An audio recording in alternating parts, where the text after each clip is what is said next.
Tintin XL 92.5 FM. All right, it's the final day of the week. Good Friday. Happy Good Friday to you if you celebrate, and if it is important to you, it is to me. So glad you are with us on this Friday, and of course all of our Fridays brought to you by Big Chief Tire, the Big Chief Tire Company, the best place to get tires, with 5 locations here in the First Coast, the north side, the south side, 2 on the west side, and the newest one is in Orange Park for brakes, alignments, oil changes, and of course those great tires. You can, over 60 years, people in this market have been trusting Big Chief. I promise you I trust them. If I ever have a tire deal, I need my car fixed, I'm going to Big Chief. You can trust them. I can tell you that. Thanks to my friends at Big Chief Tire Company. Frank Frangie, Hays Carlyon, JJ LaSelva with us. JJ, do you leave for Easter, or do you stay here in town? I am. I'm taking off right after the show. Hey, no Ocala? Yes, I am. Oh, Mom Ocala. You know, be back at home with church on Sunday with the folks. That'll be awesome. Yeah. A big brunch, big dinner, big. Yeah, we're having. See, my wife is also from Ocala, right? So honestly, I kind of hate going back home because either they're always gonna think you're not seeing them enough, right? So it's like, can we just start our own tradition, and stay home? But no, we will be there. So we're doing like breakfast with her family, and then lunch a little later on with mine. And dude, every holiday, it's like, whoa. Yeah. Whoa. You know, I can remember being your age. It sounds like an old guy I know. But when Suzanne and I first got married, there was my mom and her parents, and you know what? You always got it wrong. That's exactly. And again, we've lost my mom and her dad now. So I feel you, bro. And we don't even have kids yet. When we have kids and they want to see the kids, it's going to be hell. Well, the good news is, like, once you have the kids, then you have the power, right? And you can be like, you guys come see us. I like that. All right, and bring gifts for the kids. I know Gene's out of town, but you'll be with your wonderful children, your mom and your dad. Yeah, looking forward to it. Hope everybody has a wonderful Easter. And I hope Gene has a wonderful time too. I know she's with her mom and dad. That's right. So they live in the Tampa area. So I get that. So I hope they have a wonderful time. Well, thank you. You too. We will do the same. We have family Easters as well, so we're looking forward to that. But it's a special weekend. I hope people enjoy it. I really do. All right, all things to get to on the program today. Not happy about the Denzel Aberdeen news. No, and I'm not. For people that don't know, Denzel Aberdeen, a big part of Florida's national championship, and expected to be in even a bigger part as they shoot for the sequel. It was announced today that he is probably headed to the portal, gone from Florida. I got a lot of thoughts on it, but I think he was going to start next year. I think he was going to be an important starter next year. Again, I don't think they win the national championship this year without him. And that's the first bit of bad. There hasn't been any bad news in the Gator basketball world in a long time. There's been some in-game bad news. There's been some late-game bad news, but there hasn't been any end-of-the-game bad news since they lost to Georgia back we were at the Combine, I think. Right, it was like 2014. Yeah. They lost their last game. So there hasn't been any bad news for the Florida basketball team, and we've just been insufferable celebrating all the good news. And this won't stop that. No. I mean, well, when you're naturally insufferable anyway, all you need is a little bit to add to that. But no, I was surprised, but I understand it, and I'm going to give you my thoughts as to why. I think there's a big why, and we'll get to it, but I didn't see it coming. I thought he would be the 2 guard. I thought Xavier Lee would be the point. Denzel would be the 2 guard. Houck, Condon, and Chinyelu would be the front court. Micah would be in the back. Would be a backup. You knew Sam Alexis did the right thing. He got in the portal, and he needed to.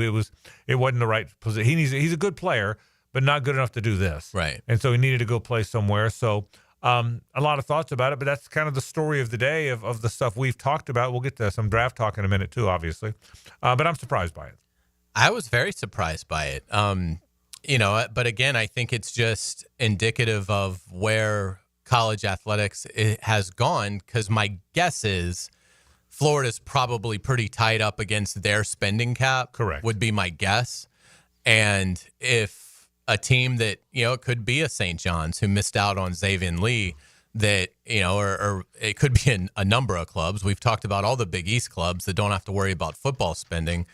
I wouldn't be the least bit surprised if, some schools that missed out on higher priority targets, we know tampering happens. It happens all over. So, I wouldn't be the least bit surprised if one of those schools contacted Aberdeen, some agent, coach, whoever, handler, and said, look, we'll pay him triple what he's making at Florida. And if you're an athlete like Denzel Aberdeen, who's a really good player, I think he would have been sensational for Florida next year. I do too. I think he was very good for him. He averaged 7.7 points a game in 19 minutes. So factor he was going to play 32 minutes probably as a starter at Florida. I mean, I think he's somebody that can absolutely average 15 a game in the SEC.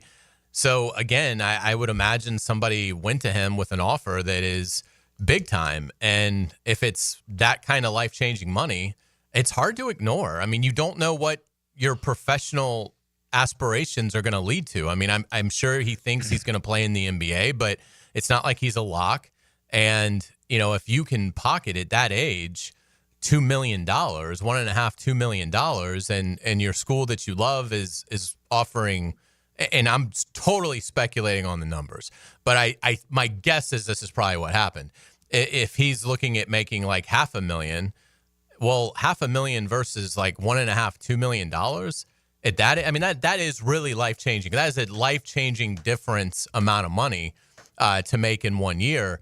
So at some point the head trumps the heart, and even if he kind of wanted to stay, at some point your financial sense has to kick in and say, well, how can I put this off if I'm going to be making significantly more money elsewhere, which is my bet. And he's probably getting not just the money, he's probably getting you're going to be our star. That's right. Which Florida was never going to be able to promise him. They could have promised him a starting role, but he was never going to be the star of next year's team. Yeah, I agree with everything you said. First of all, I had high hopes for him too now, and I thought he was going to be a very big part. I think he's a good player, and I think the jump he was going to take when Moore, anytime he played when Moore was expected of him, whether it was those games that Elijah Martin missed, whether the game Clayton missed, when it was one of those games where Richard just wasn't there and kind of disappeared, anytime they needed him, he was a good player. He had a 26-point game or a 22-point game. He had a 20-point game.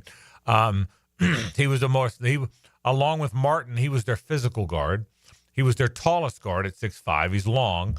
He's their dunk champion. He wins the dunk contest in their scrimmage, their orange and blue scrimmage every year. I think he is an NBA player. I don't know if he's an impact NBA player, but I think he'll play in the association.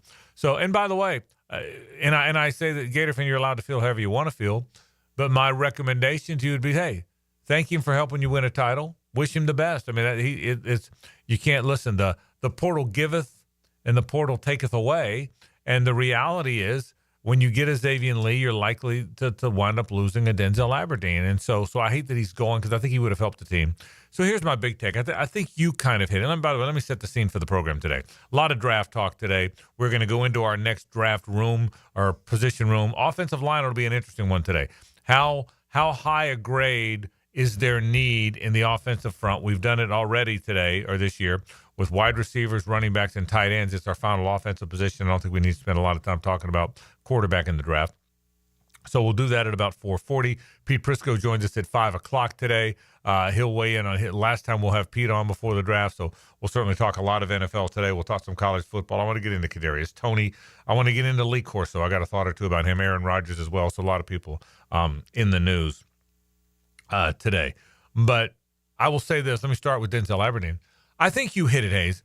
Somebody I have seen all over social media, and I believe that there's some truth to it, that this wasn't about playing time or role. I don't know if I completely agree with that or believe that. I think he probably was hoping to be Florida's lead guard, and now Xavier Lee's going to come be the guy with the ball in his hand the most or dribbling the ball the most. But he was going to start. He was going to be the starting two guard. There's no debating that. He was going to be their starting two guard. He was going to play a lot of basketball. To your point, he was probably going to be a 30 minutes a game guy. He clearly had the ability to be a double-digit scoring guy.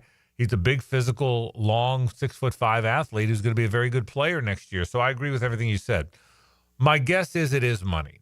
Here's my thinking. You made a great point. You said you read somewhere online, and I want you to expound on this in a minute, but essentially that there's elite spenders in college basketball, and then there's the next tier down, and that among the elite spenders is Arkansas and Kentucky, and then everybody else is a tier below. And I'll let you expound on that. But I wish I could remember who wrote was. it. Yeah, but it was like it was one of the national guys, and there was like 8 teams in Tier 1. Kentucky and Arkansas were the only 2 SEC teams, and then the others in are Tier 1. Then there was like 8 teams in Tier 2, and Florida was one of the teams in Tier 2. Yeah, and that's probably correct. So, but we'll get to that in a minute. But I think that's part of the gist of this. The gist, I think it's going to cost them $2 million to keep Alex Condon. I think they'll probably spend it, but I think it's going to cost them $2 million, which is more than Clayton got, from what I understand. But I think it's going to cost them a couple million to keep Condon. My guess is they had to pay Houck. My guess is they had to pay Chinyelu. They paid Xavier Lee a bunch to come. So I think all that's in play. So my guess is Denzel Aberdeen was probably getting $750. And that's a guess. I don't pretend to know that. We don't really even know where the scale is. There's not a spot rack for this. Right. But I would guess that he was getting $750-ish, $800 for the season. And when Xavier Lee came in there, that gave not just people that didn't get Xavier Lee or were trying to get him, but people that now know that that now assume or guess that there's likely less money available for Denzel Aberdeen to get to Denzel's agency. They all have agents now. That went to his agency and said, "Listen, we got $2 million here. We need Denzel Aberdeen's a good player. He's a national champion. He's a national champion that made a free throw in the last closing seconds of the game that mattered. If he misses both those free throws, Houston can win the game with a layup.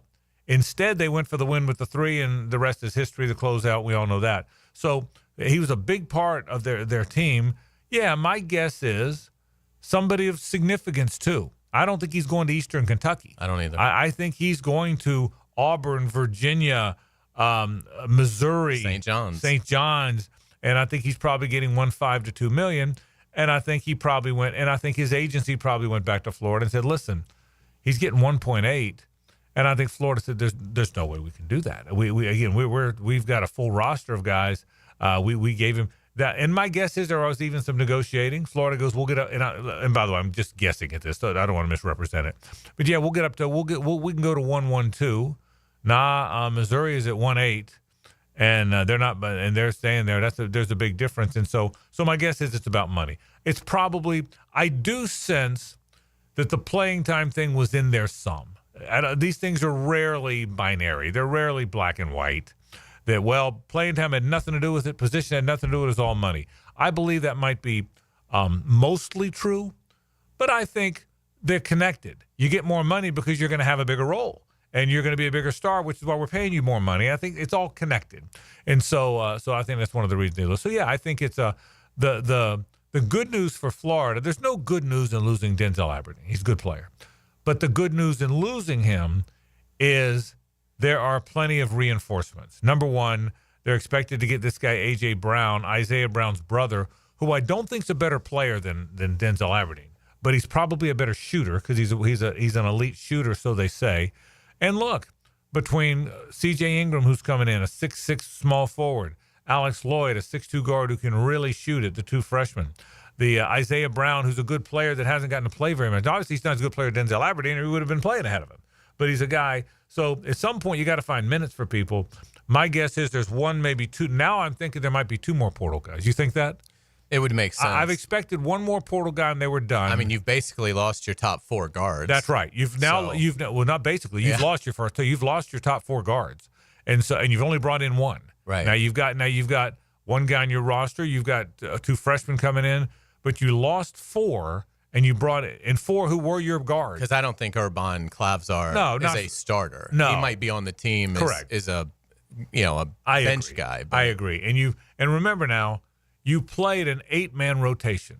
At the end of the season, you were playing 8. You weren't playing 9. You were playing 8. Urban Klavzar wasn't playing at the end, and Alexis had fallen from grace. So you're playing the last 2 or 3, 4 games. They played 8 players. Well, of those 8 players, 4 are now gone. A 5th in Condon could leave. So you could lose 5 of your 8 guys. So it's amazing how 1 guy changes that so much. So significantly. So, yeah, I think losing Denzel Aberdeen significantly changes that and significantly changes their team. So we'll certainly track that. My guess is I thought they would bring in Xavier Lee. They'd bring in 1 more portal guy, a guard, a shooting guard, a guard who could shoot it. And then between those 2 and Aberdeen and the 2 freshmen coming in and Isaiah Brown, who's still there, they'd have their perimeter and they'd bring back their 4 big guys. That's what I thought they would do. Now without Aberdeen, and I thought Alexis would leave. We all said that. Mm-hmm. Now without Aberdeen, my guess is 2 more guys have to come in they're out there, and Florida will find them. And a chance to go to Florida and maybe win a national championship is enticing. But I wish it would. I would have liked it to be in Aberdeen. My preference is. I said the same thing about Jack Pyburn in football season. It's not like Florida's not going to rush the passer. They've probably got 3 or 4 pass rushers as good as him. But I liked that he was a Jacksonville guy, and I liked he played with the grit and all that stuff. So it's a very similar circumstance. Pyburn left because he wanted to never come off the field. He didn't want to be rotated. He wanted to be guaranteed third down. They said the money wasn't a big deal, but Tyreek Sapp got a good bit more than him. I can tell you that.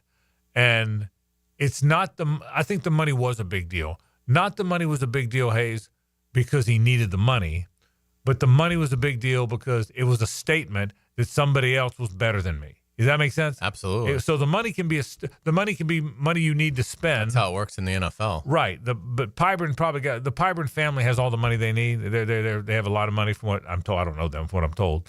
But so the Pyburn family has a bunch of money. But Tyreek Sapp getting a bunch more is a statement that he's better, more important, the whole bit. So I think money did matter, even though the money doesn't matter, if it makes sense. My guess is that's the case with Aberdeen too. Although probably with Aberdeen, the money probably does matter. So anyway, Denzel Aberdeen gone. First piece of bad news the Gator basketball program has had in a long time. They'll battle through it, but we'll certainly talk about that in the days to come. All right, a lot of things to talk about the program. I want to make a point about Lee Corso today on the program. We talked about it yesterday. By now he's retiring. 1 game left. We talked about it in the headlines. We're going to get at 4:40. We're going to talk about the offensive line room and how the draft will affect that. Pete Prisco at 5 o'clock. We've got headlines. We've got a bunch to do on this Good Friday. Glad you're with us on a Friday. It's brought to you by Big Chief. This is 1010XL and 92.5 FM. It's the ride home with the Frangie Show. From the Harold and Harold studio, don't settle for less than you deserve.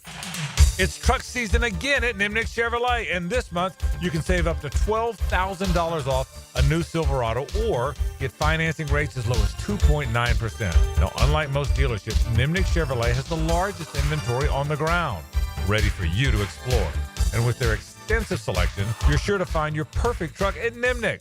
And available now, the all-new Silverado EV is designed to go the difference. The Silverado EV boasts 440 miles of range, more standard range than any competitor.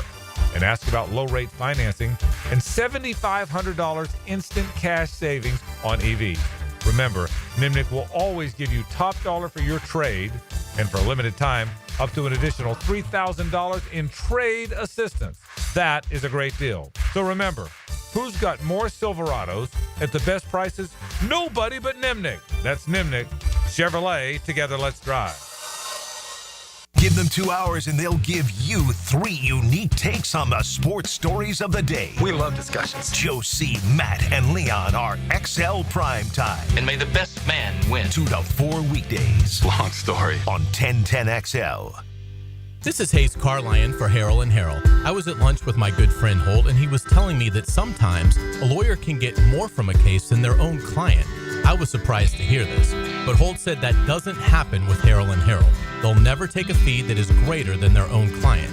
When they say they treat their clients as a person and not a file, they mean it.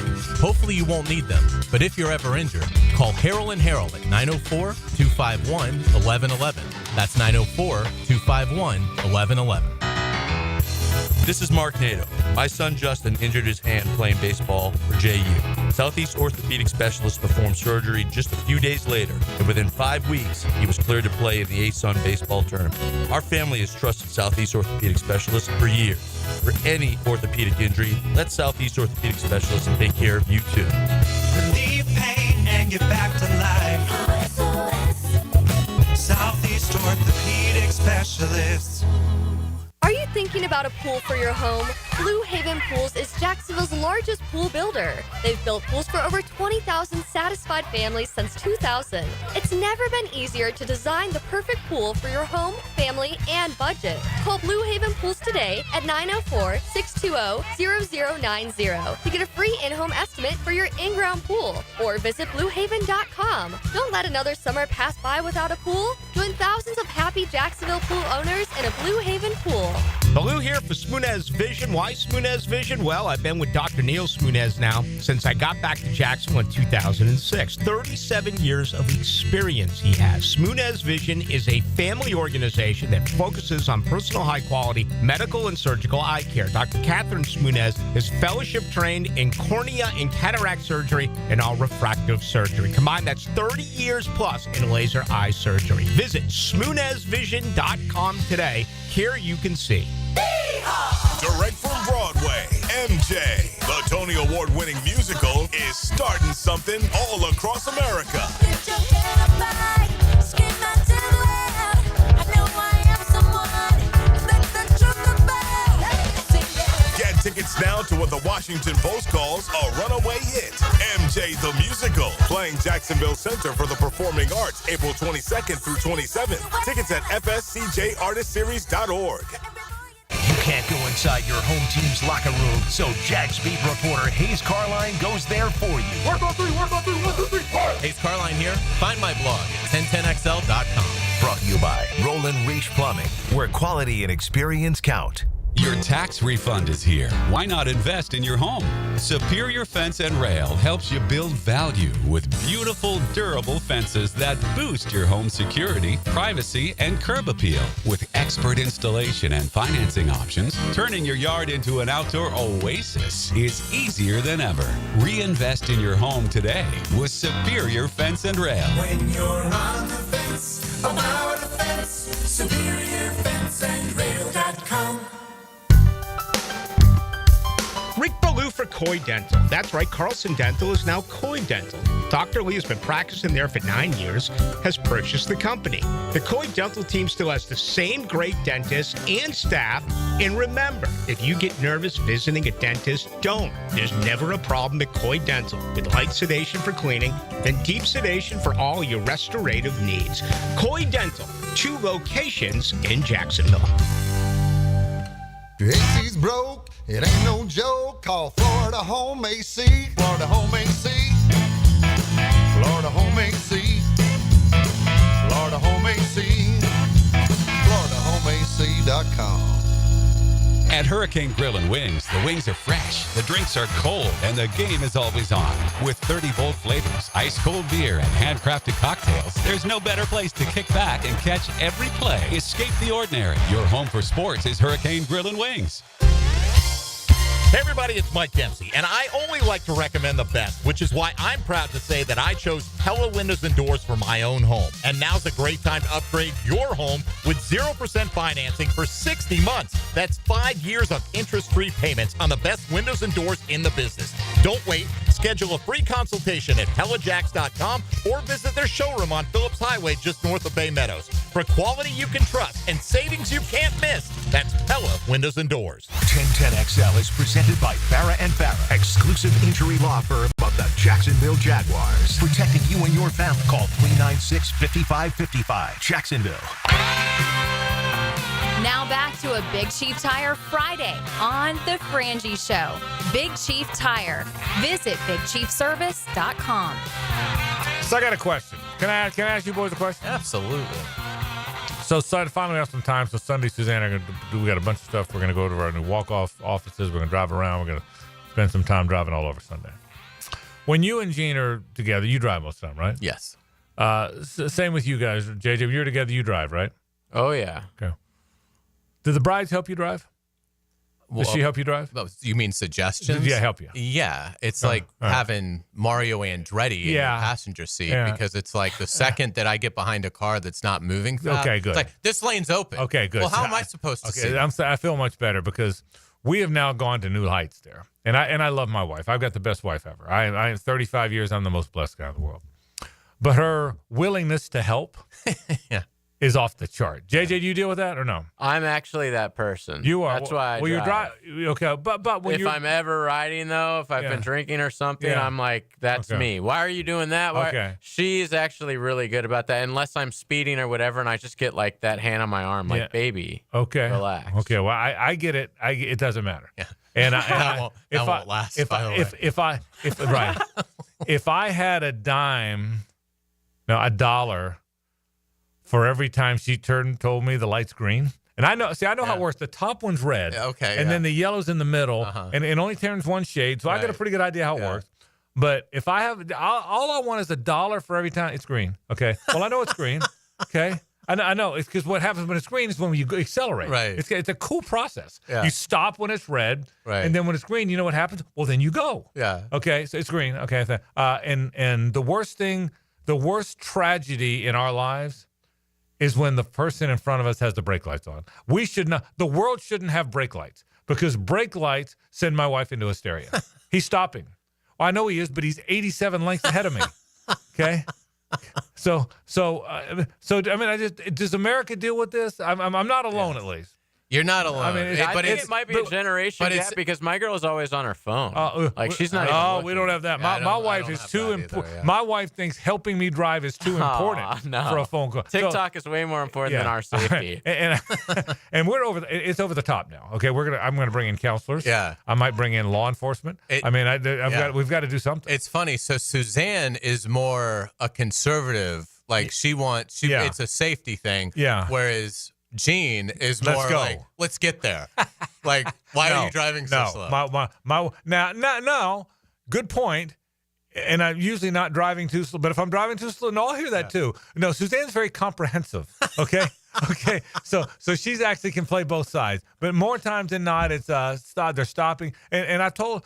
She said, I'm worse than ever. And I said, yes. I said, so I think she should take drugs while we drive. Yeah. I mean, I'm not, some people take drugs while they fly. Right. She should, and I mean heavy drugs. I mean illegal drugs. Right. My preference would be, because if it's something illegal, then I think it's going to knock her out. Yeah. Okay. So that's 6 or 7 Valium. Yeah. Oh, yeah. Valium. You kidding me? Valium doesn't make a dent. I have a suggestion. Yeah. We have to go back to bench seats. Yeah. Yes. Bench seats. Just lay down.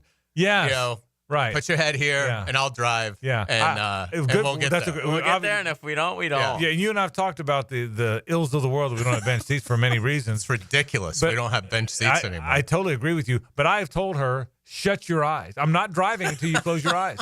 I'll buy a damn blindfold. I am not kidding. This isn't. I'm going to buy a blindfold. Like a horse. Blinders. Yes, blinders would be freaking phenomenal.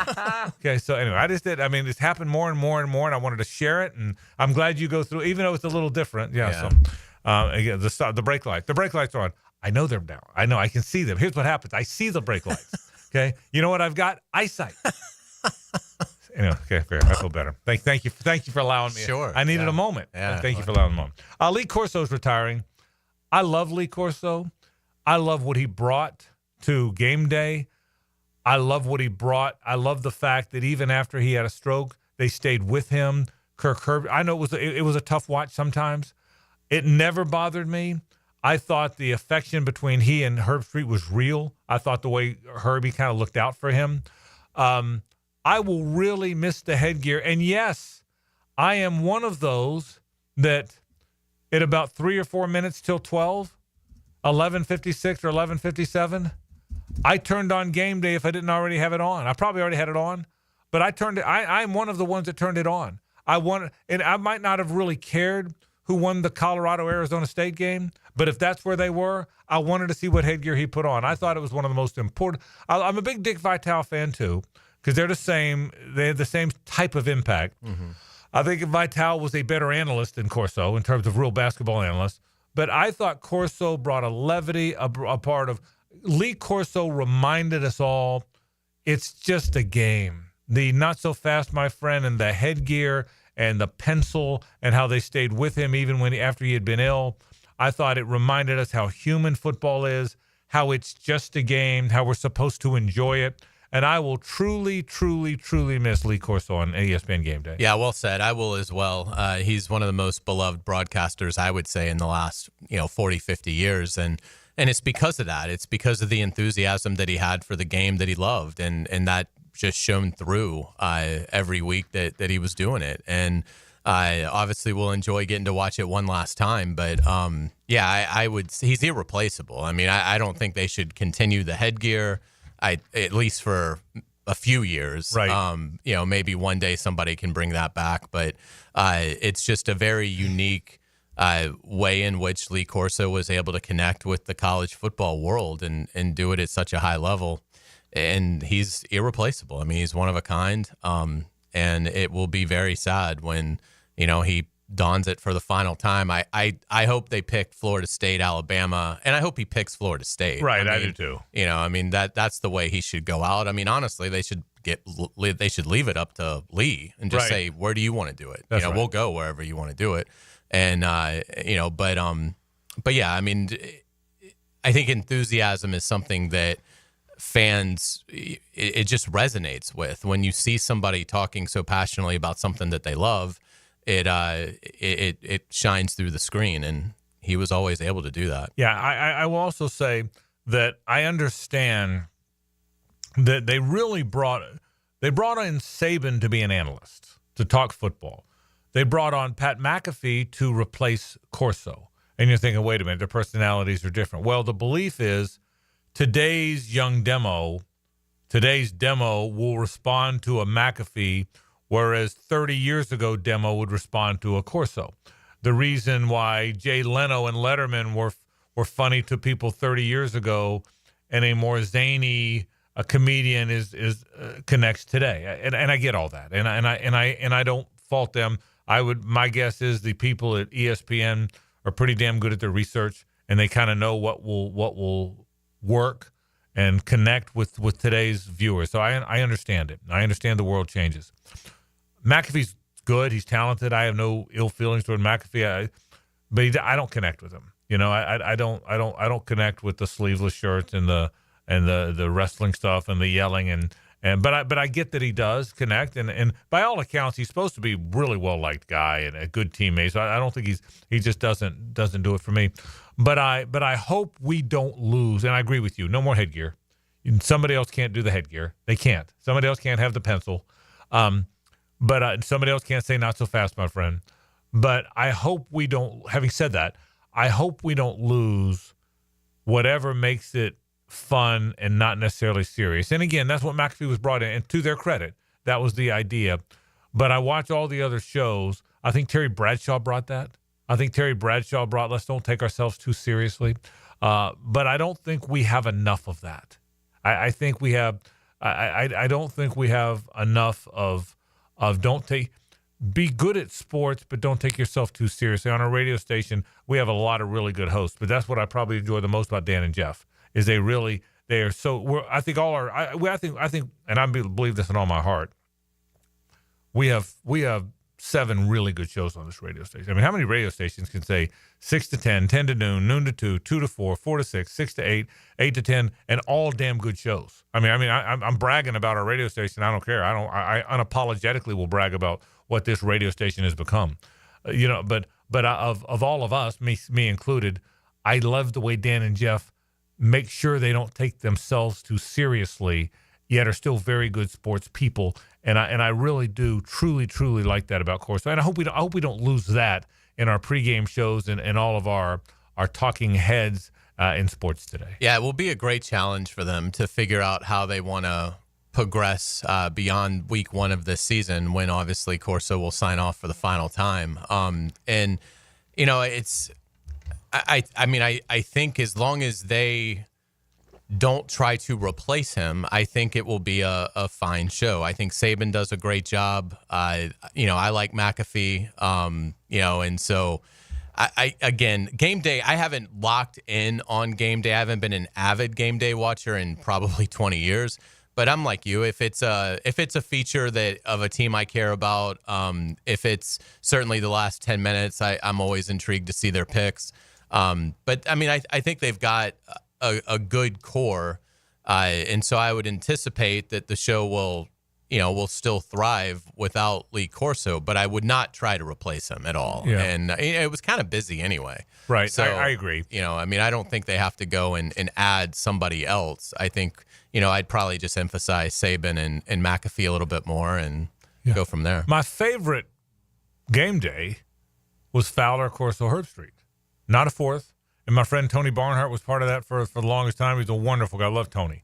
And Desmond Howard then joined after that and did a wonderful job. They've had a good team, but my favorite game day was Chris Fowler, Kirk Herbstreit, and Lee Corso. I had Fowler on the air one time many years ago, And I told him, I said, Chris, and we talked about it. I said, listen, I'm just a guy that watches the games, but as a guy that really loves watching the games, you guys have created, you're part of the fabric of college football like no other broadcasters in my life have ever been. And he said, Frank, I really appreciate that. He said, because that's always what you always hope that's the destination where you land.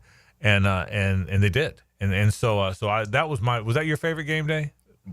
Without a doubt. Yeah. I mean, Fowler, Corso, when I was in and nobody else. When I was in my 20s, I mean, I would lock in on game day. Yeah. Assuming I was awake. Yeah, and it was if I was awake, and it was 2 hours then. Locking in. It was 2. It was 10 to noon.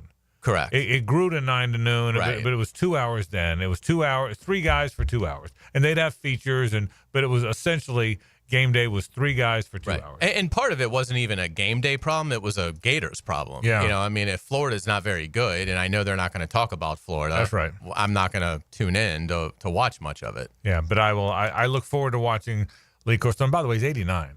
Yeah, it's incredible. I have so much respect for Hubie Brown and Lee Corso and people that they're 89 or 90. I look around sometimes and go, man, I'm kind of tired. Well, you're 66, dumbass. Shut up and do your job. I mean, think about that. I mean, it's sometimes as long as I've done this, these guys are 25 years older than I am, or in this case, 23 years older than I am, and just doing just fine. But anyway, I'll miss Lee Corso. I wanted to make that point. Let's take a break. Let's talk some Jaguars football. Our next position room, we're going to go into the offensive line room. We'll go through the depth chart. How much will the offensive line, including the additions in free agency, be affected by the draft? That's next. Stay with us. The Frangie Show from the Harold and Harold studio. Don't settle for less than you deserve. Frank Frangie here. These days, it's hard to know which companies to trust. But when it comes to banking, I trust South State Bank. South State truly values its customers, and they work hard to create meaningful, lasting relationships. I love going into my local branch. I see the same smiling faces I've seen for years. South State is the largest bank headquartered in Florida, so they're able to offer all the banking services you need. You can trust South State Bank. Banking forward. Member FDIC, equal housing lender. High school, college, and pro. As good as it gets. Your home for the most play-by-play is 1010XL. Get ready for the best prices ever on all diamond stud earrings and all tennis bracelets at Beard's Diamonds. For 7 days, April 21st through 27th, you will get up to 40% off. Yes, 40%. Locally owned Beard's Diamonds always beats the big corporate store prices. But next week, they're taking value to a whole new level. All diamond stud earrings and all tennis bracelets are on sale. Big time. Best prices ever. You save up to 40%. Don't miss this first time ever buying opportunity. Next week only, and only at Beard's Diamonds, St. John's Town Center. Shop local, shop Beard's. After Sunday service, Easter dinner, and the egg hunt, this Easter, bring the family in to hunt for a new ride from Arlington Toyota. That's right, from 2 p.m. through 8 p.m. on Easter Sunday, you can finish off your day by driving home a brand new ride from Arlington. New Toyotas, certified pre-owned Toyotas, premium pre-owned vehicles of all makes and models. It's all at Arlington, ready to fill your Easter basket. Sales open Easter Sunday from 2 p.m. to 8 p.m. Shop in person on Atlantic Boulevard, just quarter mile east of 295, or online anytime at arlingtontoyota.com. Need a fast casual option that's healthy, fresh, and delicious? Choose the Great Greek Mediterranean Grill. Gyros, salads, hummus, and more made completely fresh right as you order. Off 210 in St. John's Parkway. The Great Greek Mediterranean Grill. Are you 18 years or older, just got married, just got divorced, or have children? Listen up. Have you done your last will and estate planning? If you have questions, call Matt Hinson with the Hinson Law Firm. Reach him at 527-1700. Office is Jacksonville, Florida. And don't let the state decide your fate. Cool boats, hot prices at the Jacksonville Spring Boat Show, April 25th, 26th, and 27th at Metropolitan Park. Fishing seminars, kids events, and more. Presented by Jacksonville Chrysler Jeep Dodge Ram Westside. Tickets and info at boatjacks.com. That's boatjacks.com. Enjoy a great day of golf and support Eagles View Academy Athletics. Friday, May 2nd at the newly renovated Bent Creek Golf Course. 8:30 shotgun start, best ball format. Find out more at EVAWarriorsathletics.com. 1010XL covers every angle of the draft. That is what I do. Listen for draft previews brought to you by Hurricane Grill and Wings and Big Brothers Big Sisters. Roll through the offseason with AA Automotive and 1010XL. Bueller. Stay cooler with Bueller. Hey man, what's that noise? Do you hear it too? You can hear it, right? Yeah, it's your air conditioner. It's like a grinding or a rattling. And it's getting on your nerves, right? Like it's eating at your brain and you can't think straight? But it just keeps grinding and squeaking and taunting and nagging. You're not good enough. You're a failure. Why can't you be more like your sister, the lawyer? Yeah, I don't hear that last part so much. Yeah, but it's not cool, right, Jason? It could definitely be cooler. At Bueller Aaron Plumbing, we can totally repair whatever that noise is and get your AC working smoothly and silently. We fix these things all the time. So I won't be a failure? Life should be enjoyed. If some irritating, broken air conditioner is making you crazy, you could miss it. Stay cooler with Bueller. Visit BuellerAir.com. Homeowners, storms don't wait, so why should you? Universal Roof and Contracting protects your home and your wallet. Invest in a stronger roof and save big. Right now, get 15% off roof replacement and repairs. Financing's available with monthly payments as low as $115.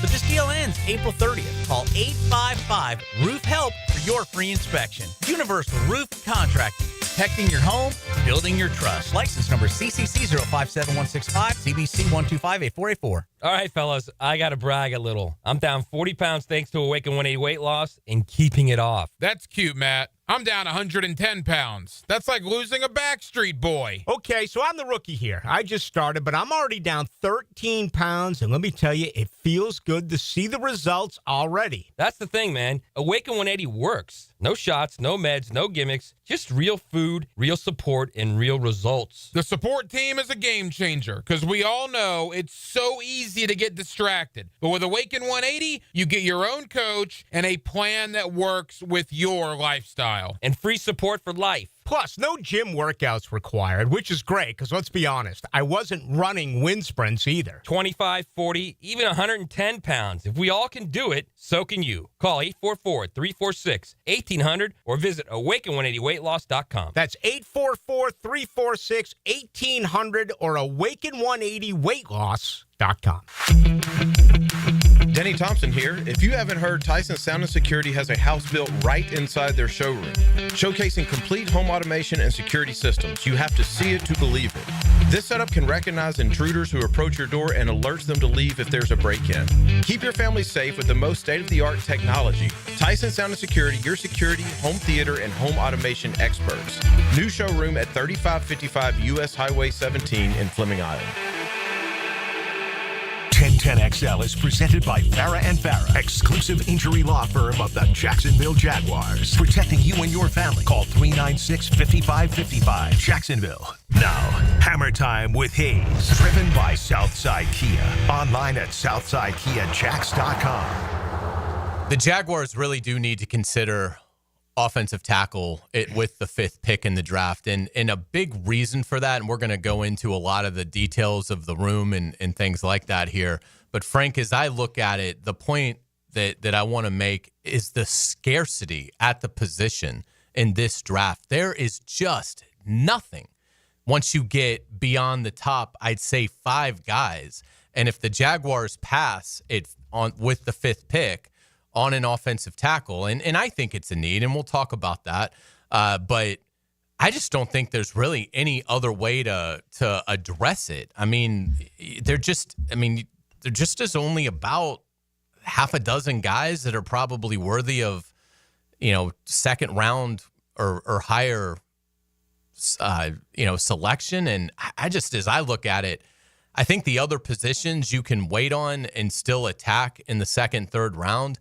But offensive tackle, if that's a priority for them, and we'll get into whether it should be, but if it's a priority for them, I don't think there's going to be much there if they don't strike at 5 with either Campbell or Armand Mimbu out of Missouri. I just think the drop-off is really steep, and there's a lot of teams between 20 and 32, like the Houston Texans, that are probably going to take whatever is remaining of the tackle board. So if you don't take it at 5, I don't think much is going to be there at 36 and beyond. Yeah, so all right, very good hammer time and interesting stuff. So will they address offensive tackle early in the draft? Let's talk a little bit about it. We have tried to go into various rooms, the various rooms they have. So here's what I will tell you. I think there are right now 12 offensive linemen on the Jaguars roster. The expected starters are Walker Little, Ezra Cleveland. I'm going left to right. Walker Little, Ezra Cleveland, Robert Hainsey, Patrick McCarry, Anton Harrison. Those are clearly the expected starters. I do believe and have been told that there will be competition at all those spots. The backup tackles right now, the swing tackle candidates are Chuma Edoga, the former Dallas Cowboy, Fred Johnson, the former Philadelphia Eagle. Javon Foster is in that mix at all as well, a recent draft pick from Missouri. Other linemen that could play tackle or guard, Cole Van Lanen, who had a very good year last year, could play either. Luke Fortner, the expected backup center, at least for today. And Cooper Hodges, who last year's staff really liked but had a very tough injury. Don't know when he'll be available. And Dennis Daly, who I don't know anything about, a free agent guy. So that's your 12 guys. Here's my take. Your point about offensive tackle is a very good one, but I don't think they're taking one, even with all their 10 picks. They have Walker Little is 26. Anton Harrison is 23 years old. The two tackles they signed, Chuma Edoga and Fred Johnson, are both 27 years old. So all four of their offensive tackle candidates, and with all disrespect to Javon Foster, I got him behind all four of those guys. So with all four, now Foster's a young player. He's 23, but for all those guys, Harrison's only 23 years old. So I think when they went out and got again 4 offensive linemen, but 2 tackles on a team that already had 2 presumed starting tackles, I think they were saying we can't do everything in the draft. We're not going to do offensive tackle. And by the way, I don't know that. They're not showing their hand, nor should they. I'm just telling you my assumption based on. So I don't think they're going to do tackle. In the middle, though, I think they would have some interest. Ezra Cleveland, Robert Hainsey, and Patrick McCarry are free agents that will start this year, but they're new guys. Ezra Cleveland's a guy, and we've had this conversation a lot. He's a good football player, and I don't want to portend at any point that he's not or contend that he's not. But his calling card is he's extremely athletic in getting down the field. He's not big physical maul you guy. That doesn't mean he can't do that, but that's not who he is. We are who we are. And I don't know what else is in the interior. Cooper Hodges is a guy the previous staff liked a lot who's from here, Hays, but he had a really bad injury. Luke Fortner is a guy that wasn't a physical football player for them. Cole Van Lanen is a guy that can play both, but I almost sense he's more tackle than guard. He feels that way to me. So I don't know where your backups are in the interior. Again, Fortner's the backup center. I like Luke. I don't know that he's your best backup center candidate. Cooper Hodges, I think, is injured. Yes, you could play Udoga or Johnson inside. Offensive linemen can play a lot of spots, but they're tackles. So for me, I think the need is high to find backup interior offensive linemen, and that's what I think they might do. So I'll get to a grade in a minute, but I would not be surprised to see them really go find guards and centers who can compete with what they've got. And that's probably the route they'll take. I just think they should totally rehaul the room. I mean, I think that they shouldn't be bound by what Trent Baalke and Doug Peterson were doing with this group. And everybody should have a clean slate to their detriment. And I think that means I don't think Walker Little should be the left tackle. In fact, I'd probably operate as Anton Harrison is my left tackle. Walker Little can compete with Ezra Cleveland at left guard. I mean, Robert Hainsey and Patrick McCarry are guys that, McCarry might have 2 or 3 years here. Hainsey is definitely a bridge center to whoever the long-term solution is, which they may get in this draft or may not, wait a year. So, I mean, I think they've got issues all over the line still. And I think it's a high need. I mean, they talked about, James Gladstone talked at the Combine about setting the dish in front of Trevor Lawrence so he can feel good about stepping into throws. I just don't think what they've it's again, this isn't to criticize them. They brought in 4 free agents, and that's great. But I don't think any of those 4 are long-term solutions. I mean, it's sort of like you've put a Band-Aid on what I would say is a gaping wound. And again, that's all they could do. That's all they had in their med kit was a Band-Aid. They didn't have, anything else. But now with the 5th pick in the draft, you do have a little bit more where you can go get somebody that can be a foundational piece to your offense. And Campbell would be the ideal if he's there, because then he can play left and Harrison can stay at right. Armand Membu is probably more geared to being a right tackle, but I do think Anton Harrison can absolutely play on the left side. But to me, again, they've got several issues, and it's going to be hard to fix everything in one offseason. But I absolutely think you can fix the offensive line in one offseason. If they were to draft a tackle at 5, and then maybe, to your point, come back in the 5th round and get a backup interior player that can develop over a 4-year rookie contract, then I think you'd start feeling better about it. But I think their line, as it's constructed today, if week 1 their offensive line is Walker Little, Ezra Cleveland, Robert Hainsey, Patrick McCarry, and Anton Harrison, I still think they have a bad line. Yeah, I will say that I'm with you on. I've got A-. I got a high grade on need. The only other A we had was wide receiver. I've got A on offensive line, even after the free agency. So I'm with you on that. We haven't had an A other than wide receiver, so I'm going to put an A on that. A-. I hear you. It's just you can only do so much in one off season. I will tell you. And by the way, to your point about Anton Harrison left, I can tell you now, I was still more in confidence then, that I think Doug Peterson really wanted to look at flipping him. Doug told me that. He said that he didn't say definitively Anton's going to play on the left side and Walker's going to play on the right side, but he told me in his office late in the year that moving forward, he liked the idea of at least seeing what they had in Anton Harrison, who's a more kind of pure left tackle, and seeing if Walker Little could be the right tackle. So I can tell you, had they not blown out the previous staff and had Doug Peterson come back, you would have at least seen a look at that. You would have at least seen them take a look at Harrison on the left side. Nonetheless, where they are today, I'm okay with where I think they are at tackle. I don't think they're sending a bunch of Pro Bowlers, but I'm okay. I still think Anton Harrison might be a really good player. Walker Little has held his own. I do think Fred Johnson, from the people you talked to in Philadelphia, they thought he was very valuable, and they hated losing him. Adoga, I don't know as much about. He's the guy that has had some ups and downs for a myriad of reasons, but I'm okay with where they are at tackle. Cole Van Lannon isn't some great player, but he played well for them last year. If he's your 5th best tackle going to camp, which I think he is, I think you're probably okay there. To your point, I'm concerned about the interior. I think McCarry's probably a really good player. Nasty, big physical player. I don't worry much about him. I hope Hainsey's good, but he didn't start last year. I hope Cleveland's good, but he wasn't as physical as you want him to be. And behind them, I don't know what's there. I think so. If it was me, of those 10 draft picks, I would use – I know you signed 4 in free agency. I'd sign multiple offensive linemen. Probably more guard, center, guard. Big, physical guard, center, guard types. But I think that's what I probably would do. I'm pretty confident that's what I would do. I would probably sign them.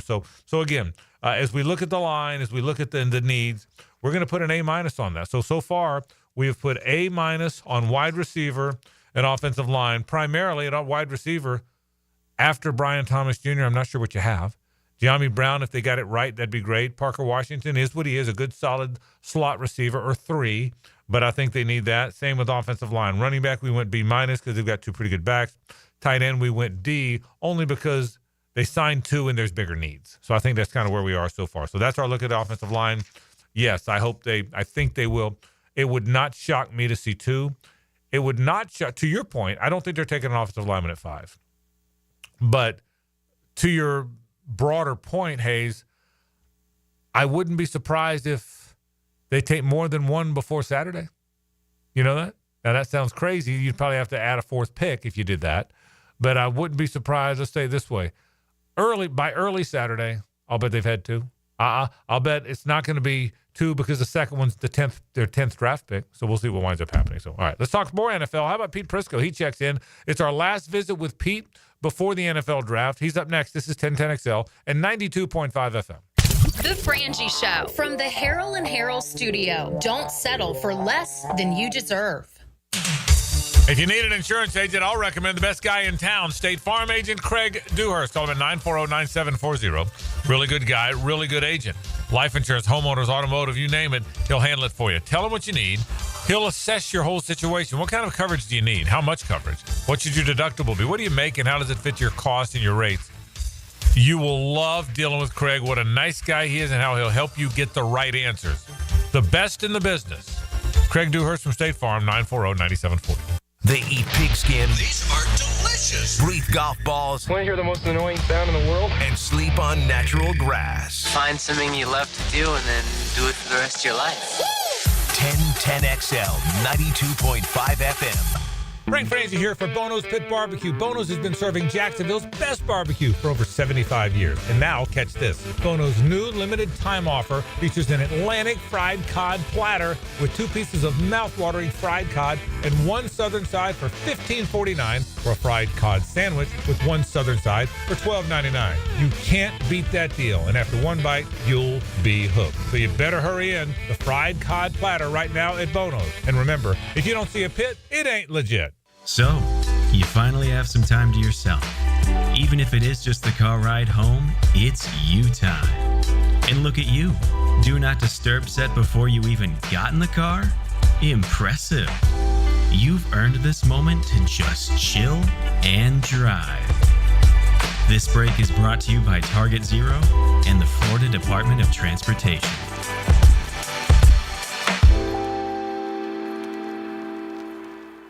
I'm Rick Julius, a partner at Cordell & Cordell. Divorce is more than just a legal process. It's a life-changing event that can impact your future, finances, and your relationship with your children. You've worked hard to build a life that you're proud of, and you deserve a legal partner who will work just as hard to protect it. Offices in Jacksonville. Schedule an appointment with one of Cordell & Cordell's attorneys. Lisa Cargis, Florida resident partner. Rick Julius, licensed in Pennsylvania only. Online at CordellCordell.com. Your home is more than walls and a roof. It's where you breathe, drink, and power through life. At Donovan Air Electric and Plumbing, we're here to keep it all running smoothly. From clean, cool air to clean water, reliable power to expert plumbing, we do it all. For over 35 years, families have trusted Donovan to make their homes healthier, safer, and more comfortable. Call Donovan Air Electric and Plumbing today, 904-270-COOL, where health meets home. The housing market is as busy as ever on the First Coast. And if you've moved in or moved on, make sure you have a team of trained electricians ready to help. American Electrical can make sure you're up to date electrically and maximize your living experience. Smart home automation services, home theater systems, outdoor and dock lighting, and backup generators. American Electrical can do it all. A team you can trust with highly trained technicians ensuring you have the best living experience. American-Electrical.com, a leader on the First Coast and powered by professionalism. Mia O'Brien is going to be the first woman president of the United States of America. Catch me weekdays from noon to 2 on Helmets and Heels. And she could run later this year even, and I would vote for her. All things Mia are driven by Arlington Toyota on 1010XL. When you're experiencing sudden, unexpected dental pain, the last thing you want to hear is that your dentist can't see you until next week. That's why I'm so glad I found Harbor Dental Care. Whenever I call, they always find a way to see me within 24 hours, and they can usually fix whatever's wrong the same day. Plus, they have locations throughout Jacksonville, so no matter what side of town I'm on, I can always count on the same great care. If you want to find a dentist who believes in treating people right, learn more at harbordental.care. That's HARBOUR dental.care. Home of the Jacksonville Jaguars. WJXL AM Jacksonville Beach. WJXL FM Jacksonville Beach. I'm here with Clayton Bromberg of Underwood Jewelers. Clayton, I've heard you talk about the quality philosophy of Underwood's. Just what is that? Frank, simply stated, the Underwood quality philosophy is fine jewelry and gifts will bring customers back and create new customers through the endorsements given to Underwood's by our satisfied customers. However, it's our definition of quality that's really been the Underwood difference, because quality has to go beyond materials and craftsmanship and has to include things like design, how it's presented, our service, our integrity, a customer's experience in our store, and the satisfaction a customer feels when they've chosen a special gift from Underwood's. A person or a company earns a reputation over a long period of time. And in Underwood's, we know that you earn your reputation every day, because that good reputation can be lost in a matter of days if you're not committed to doing the right thing for the long term. That's Underwood, serving excellence in North Florida since 1928 in San Marco, Avondale, or the shops of Ponte Vedra. Yo, it's your main man E.T. here, and it's time to make those summer break plans. Clay County is calling. From paddleboarding on Doctor's Lake to reeling in the big one on Black Creek or cruising the St. Johns River. There's no better place to dive into warm weather fun. Enjoy live music, local festivals, food trucks, and fireworks lighting up the night. Discover scenic parks, hidden trails, and must-visit local gyms. Your summer adventures start here. Visit exploreclay.com. Tired of seeing the signs of aging? Spring is here, a time to renew. I'm Dr. Mark Capel, a board-certified dermatologist here to help you look and feel your best with minimal to no downtime. Rejuvenate your skin, strengthen your core, and sculpt your body with advanced face and body treatments designed to restore your youthful glow and confidence. Just in time for spring and summer. A healthier, more fit you starts now. Visit dermagnify.com and step into spring looking and feeling your best. I'm Max Fink with your 1010XL Southeast Orthopedic Specialist local sports update brought to you by Awaken 180. The Orlando Magic are back in the playoffs once again after walking right over the Atlanta Hawks earlier in the week to fill their spot in the playoff bracket. The 7-seeded Magic will take on the 2-seeded Celtics beginning on Sunday at 3:30, as we'll be airing that matchup on 10:10 a.m. Coach Mosley talked about why the Celtics are such a challenging matchup at practice earlier. I mean, they're top 5 in a lot of areas. Their rim protection, their switching, how they switch, their isolation defense. So they don't allow you to create many advantages. So you have to find the right advantage at the right time. And you can't miss the opportunities when you have that advantage. Turning down shots is not something that you want to look to do because they do a great job of loading up. They've got a veteran team. They do a great job of communicating with one another and finding, where the holes are, where the gaps are. And it's 80 degrees at 5 o'clock. Time and temp brought to you by Bueller Air and Plumbing. Stay cooler with Bueller. 1010XL is presented by Farah & Farah, exclusive injury law firm of the Jacksonville Jaguars. Protecting you and your family. Call 396-5555. Jacksonville. Time for all things Jaguars and NFL with Pete Prisco. The Prisco Report, presented by Showtime Sports Cards and Collectibles. Showtime. On the Frangie Show. Hi, we thank our friends from Showtime. Do remind you, tomorrow's third Saturday of the month. That means the monthly in-store card show tomorrow from 9 until 4 at Showtime Sports Cards and Collectibles. You know where it is, right there on Phillips Highway at the end of Shad Road. Great time to get over there. And tomorrow, again, third Saturday of the month, that's when they have their card show, and it's fantastic. More vendors than you can imagine, more cards. Tomorrow's the time to get in there. Quick reminder, by the way, they're normally open on Sunday, but they're closed this Sunday for Easter. Good for them. So no Showtime on Sunday, but you can get in there tomorrow. And again, third Saturday of the month, monthly in-store card show. You'll be awfully glad you did. Pete Prisco, my buddy, joins us from CBSSports.com. Pete, how you doing, buddy? What's up, guys? How are you? We are good. Who they taking, Pete? I need 5 overall. Who are they taking? What are we doing? Genty. Oh, boy, that thing has gotten traction, hadn't it, Pete? I mean, you said it, and obviously you're not running back guy. You've always been honest about that, but it's not just you. That thing seems to be getting traction out there in kind of the universe, doesn't it? It really does. And look, when you really look at it and you really study it and analyze it, yeah, I hate taking a running back in that spot. I'll be honest with you. I mean, it goes against everything I believe in. But I also think you get the best player in that spot. And this is one of those situations where you look at it and you go, he would be the best player in that spot. And so you say, okay, I'll take the back and offset that by taking the best player rather than take a chance on a guy I don't have total conviction on. So I think it makes sense. And what's the best way to help your offense? Run the ball. What's the best way to help a young quarterback? Run the ball. And I think you can open up the play-action passing game for Brian Thomas in a lot of ways. So I get it. It's a running back. It's a deep running back class. I know there's a lot of backs in this class, but nobody is that guy. Do you think they'd be able to block for him? Hayes, when you look at that offensive line, I think they feel competition at left tackle. The Johnson kid they got from the Eagles is a good player. So he'll be the left tackle. I think the center is going to be Hainsey. You paid him. He's going to be your center. He's not a great center. He's a good quality center. McCarry, whichever guard you want to play him on, is fine. And then Harrison, you drafted him in the first round.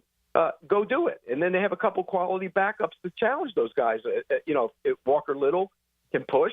And then you got, the other kid they got from the Cowboys. So you have guys they do need to draft an offensive guard, and I think they will. And because I don't think Cleveland's the style of guard they want, I don't think he'll be their starting guard. So they'll draft a guard maybe in the second or third round, and then all of a sudden you have competition on that offensive line. I think the line is going to be improved. If Harrison takes the next step, which he needs to do, and those other guys that they have will be upgrades over what they had last year, they'll be improved. I don't think you need to force Will Campbell because I don't think he's a tackle. I think he's a guard. I don't think Membo is one of those guys, when you look at him, he's on the ground a lot. I don't think he's a great finisher. I think he's got wonderful athletic ability. He's only 20 years old, so there's a lot of possibility there. But haven't you played that game before with the right tackle position as well? So I think they need to. It comes down, for me, it would come down to two players. It would come down to Genty, well, three actually. Genty, Walker, and Graham. That's who it would come down to for me. All right, I want to expound on that in a little bit because you said some interesting stuff. But let me go back to something you said. It's very interesting. You got my attention. You think Fred Johnson's going to beat out Walker a little. That got my attention. And I will tell you, they love Fred Johnson. And I think one of the things they were so taken by and you probably know this, how big he is. He's almost 6'8". He's 350. And that's where the league's going, these gigantic offensive linemen. So you think he's going to be, if you were guessing, you'd guess he's the left tackle, not Walker Little, huh? I would guess that way. Yes, I think he was, when he went in last year, he was good. I mean, he played well for the Eagles, and we talk about the size, and I told you this story when I was at the Super Bowl. I was staying at the Eagles hotel, and I walked around, and I came around the corner, and the Eagles offensive lineman was standing there, and I went, "Oh my God!" Right. They're like all giant squares, every one of them. And I think that's where Jacksonville wants to get to. So I do. I think Johnson has a real chance to win that starting left tackle spot. All right, let me go back to what you talked about. Let me start because again, Mason Graham has been on all the mocks. Everyone thought him, and now Genty, Walker a little bit, but now out of nowhere comes the Genty thing. Pete, how good is Ashton Genty? I know it's roundly accepted that there's three really good players in the draft. It's Hunter, it's Carter, and it's Genty. And I think all the analysts like yourself and others feel that way. How good is he? I mean, could he be Saquon Barkley good? Could he be one of the best backs in the league good? What do you see in him? Yes, he could be Barkley, Bijan Robinson.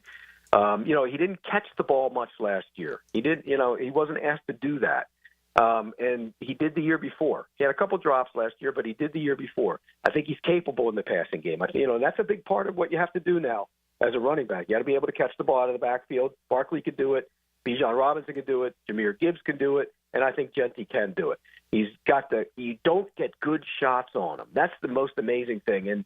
And when he gets into the hole, he pops out. You hit him, and he pops out of that hole. And I think that's what makes him special. And, look, we don't know how fast he is. I know he's fast enough. It's the old Jerry Rice thing. Nobody ever caught him from behind, even though he ran 4.6.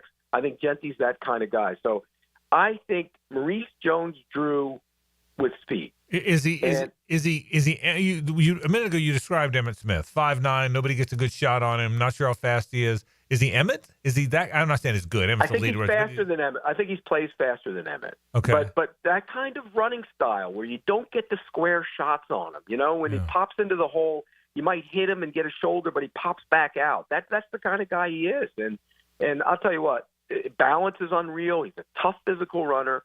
It just would make sense to add him. And look, one other thing he does, he'll pick up the blitz. He's a willing blitz. He doesn't have to do it a ton, but he can do it. And that was a problem for them last year. Yeah. Those guys aren't great pass protectors when in pass protection, and that's a concern. So yeah, I think as much as it pains me to say that, if you're stuck at 5, and that's the thing, I say stuck at 5 because you're kind of stuck at 5 in a draft that doesn't have 5 great players. And so if you're stuck at 5 and you can get one of the great players, why not get him? Your better than team is out. Certainly enjoyed that. Give us some highlights of some players that maybe aren't getting the notoriety they should be. Well, I think it starts with the captain. Jamari Caldwell is phenomenal, by the way. You watch him at Oregon, and I watched.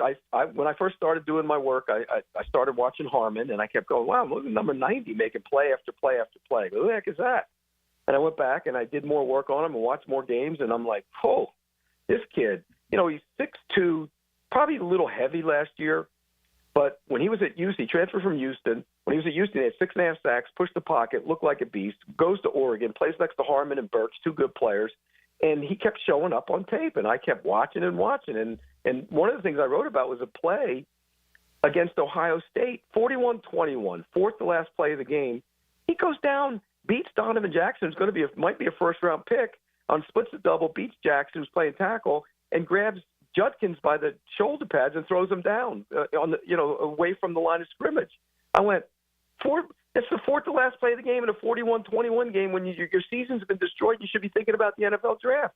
That speaks volumes about him. So he's one of the guys I really think if Jacksonville could find a way to get that guy in like the third round or something, that would be a big, wide body in the middle of that defense to kind of really help that run defense. Some other guys I like, I love Jaden Blue. I think he's a running back. If you're going to go for an airback kind of guy, Blue from Texas can really fly. Tootin, the running back from Virginia, another guy who can really fly. And then, if you want some offensive linemen, Emory Jones, we talk about guards. Emory Jones played right tackle at LSU. At times, he was better than Will Campbell in a couple of those games.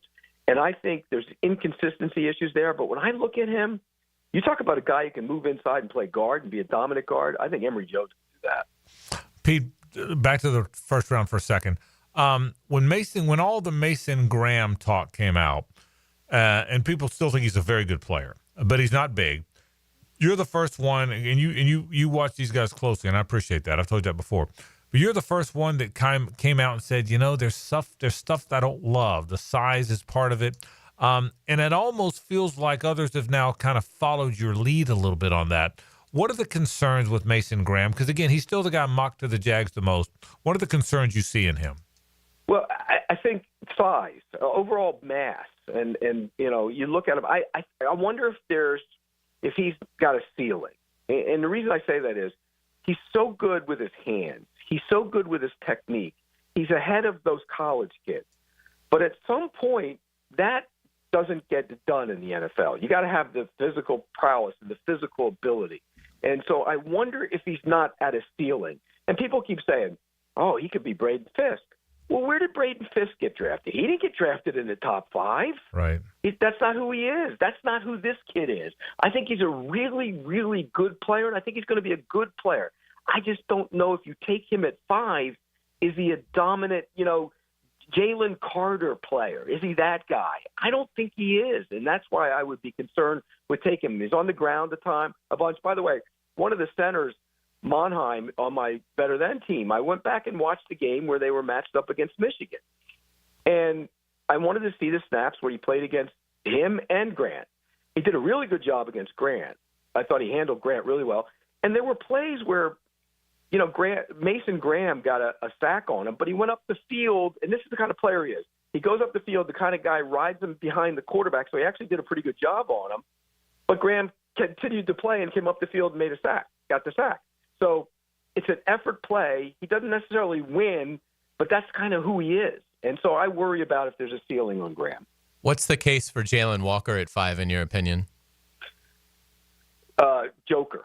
You could do so many different things with that guy. If you're a defensive coordinator and you're the Jaguars' new defensive coordinator, you look and you say, "Oh my gosh, I can play this kid, linebacker, off the ball linebacker, move him around. I can rush him on third down. I can move Trayvon Walker inside next to him. He can get off the ball and attack the quarterback." And if you look at their linebacker group, we can sit here and say this. Okay, well, look at all the linebackers.